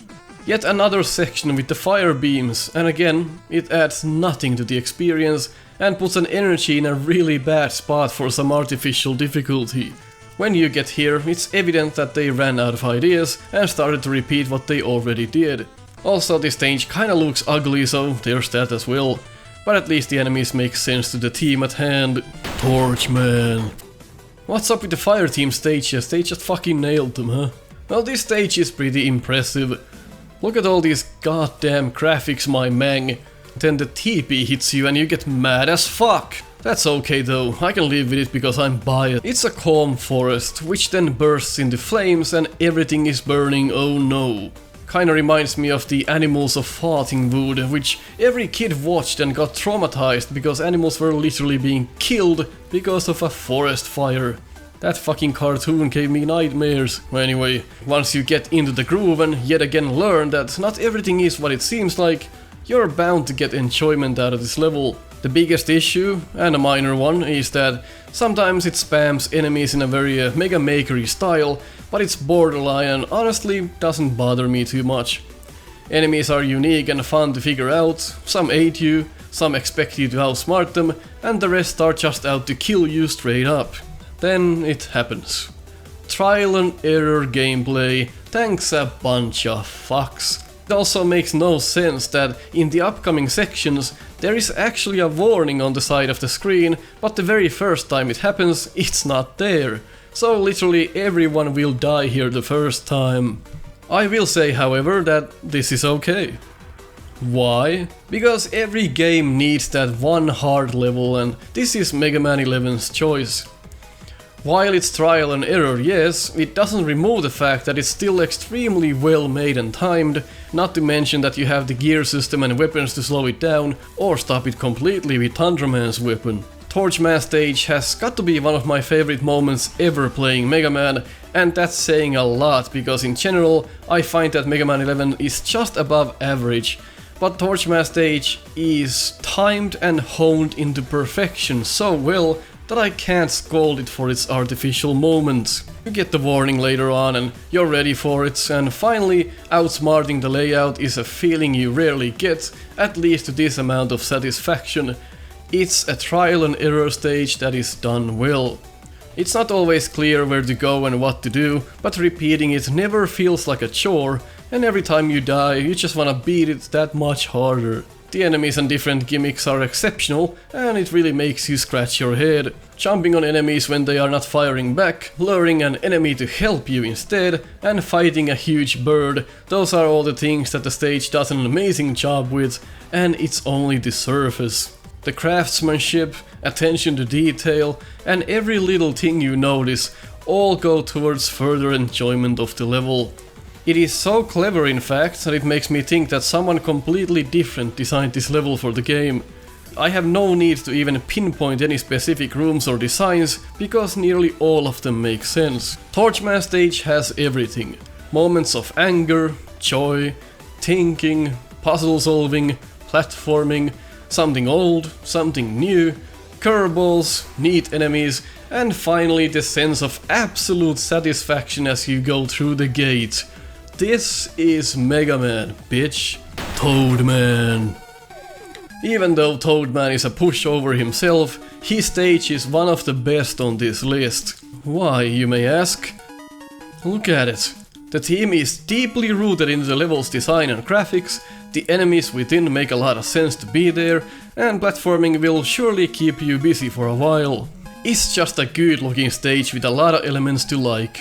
The rain coming down, the way your feet splash water around, the sewers with the robotic rats and busted pipes, the huge snail mini-boss, is a stage that often pops to my mind first when someone mentions Megaman. I admit that the jumps at the beginning are relentless, but thank God they are at the beginning, near where you start. Maybe just for this one jump the rain could have somehow boosted you right, instead of being against you. The combination of enemies is again clever. It can be hard at first and teaching isn't all there, but then, does it always have to be? Games would be pretty bland if they never surprised you in any way or tested your reflexes. As a result, avoiding all of this crap is satisfying as hell. Coming down here is when you realize that the level is much better than you would have thought. The mechanics are flawless, the way the water drags you makes sense, and it isn't overwhelming like in Acid Man stage. Is just the right amount of irritating. The way the enemies hide behind water and then jump out, just perfect. The amount of shots to kill them, well thought out as well. Slight exploration rewards the player as with any good stage, and finding out the sweet spot to fight the mini-bosses gives you the satisfactory feeling you are seeking. While telegraphs aren't all there, you can almost excuse it because it's frankly just that cool. The second mini-boss is harder, as it's supposed to be, but the design makes it a bit too tedious to execute your actions. Altering this slightly would have probably been beneficial. And we're not done yet, the last trial is to jump on these platforms, avoiding the fish. Not to mention weapons too much, but all of these sections with the fish, not using the skull barrier would just be asking for trouble, if you're new to the games at least. They are always in perfect spots to die to a shield weapon. For some reason though, they thought it's a good idea to put an artificial difficult jump right at the end, so a bit of a minus there. That's just idiotic. At least they let us jump around a bit before laying the spikes down. All in all, there's not much to dislike here, it's near perfect. Chunk Man. Well, here we are then. 3 hours later. Number 1. With its ominous setting and original idea, Chunk Man stage is one of my all-time favorites. It's like they dumped us into a playground full of things to explore and experience. Implying that the Famicom is chunk though, I cannot forgive that. There's a lot to find and a lot to do in here, and in the case of Shade Man, it was overwhelming and quite frankly subpar. But here, it's the complete opposite. Enemy designs are clever, amazingly placed, and while we have the old familiars as well, it doesn't feel at all repetitious, quite the opposite. Dustman deserves to be this stage, but it isn't. The only nitpick I have are the little piles of chunk for the cockroaches. It's just a mess of garbage, as it's supposed to, but as an object to interact with, it leaves something to be desired. Amazingly, you can actually walk on top of their little homes, which makes sense but isn't always guaranteed in these old games. Prizes are there for making it legit, or you can always, you know, cheat. Shit's colorful and fun to look at, everything is clearly drawn, and it makes you want to lick the screen, the graphics just look so delicious. This stage in a lot of ways does what Concrete Man stage failed at. It wants to fix a lot of the problems we've seen in other stages, but instead of doing a mediocre job at it, it pulls it off 100%. We've got a collection of ideas from Gyro Man, Ice Man, Drill Man, Fireman, Spark Man, Elec Man, Magnet Man, Dust Man, and so on. This level, as far as I consider, is a love letter to everything we've dealt with, and it manages to somehow fix all of the issues we had with those prior designs. The lift has enemies, the footholders are fixed, the dropping blocks have a purpose, climbing is fun, magnets are put to use, and so on. Normally, I'd say it's just borrowing ideas because it fails to hit its own mark, but this is truly an exception to the rule. I can clearly see that it does these things because it wants to fix the problems that we had prior to this, and it fits the theme like a nail to the coffin. It's all chunk, things we've seen that have been put to rest, aside, to a place that is now its own stage. It blew my mind when I first thought about this, but isn't it evident?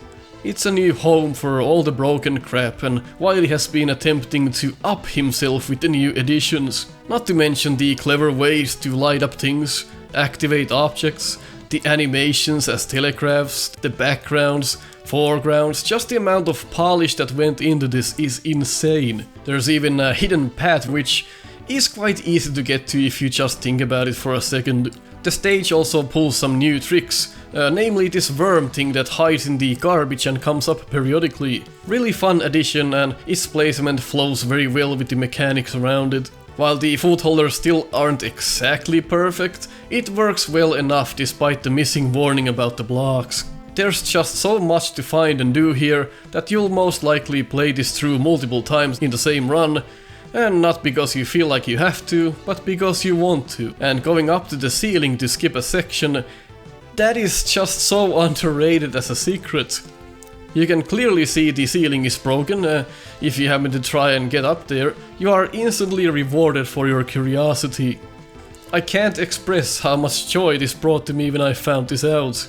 The few things that could have been better was to give us a telegraph for the blocks and to make the lift sections a little bit more interesting, but other than that, it is pretty much a masterpiece to me. I could go on for 10 minutes, but I think we get the point. I love this stage to bits. So that's the entire list. It took me months to make this happen, and it was certainly the hardest list to make so far. Am I happy with the result? Yes, but it's also hard to say. Making a list like this was a lot more difficult than I thought. But I still think this is pretty well done, according to my own opinions. It's close. And I stand behind it. Let me know your own opinions on the comments section, and if you don't feel like ranking 96 stages, maybe give us your top pick for each game. Let me know what kind of list you want to see next. And subscribe to see videos every other day. Don't forget to subscribe to Snupster as well for weekly Megaman races. Catch you on the next one.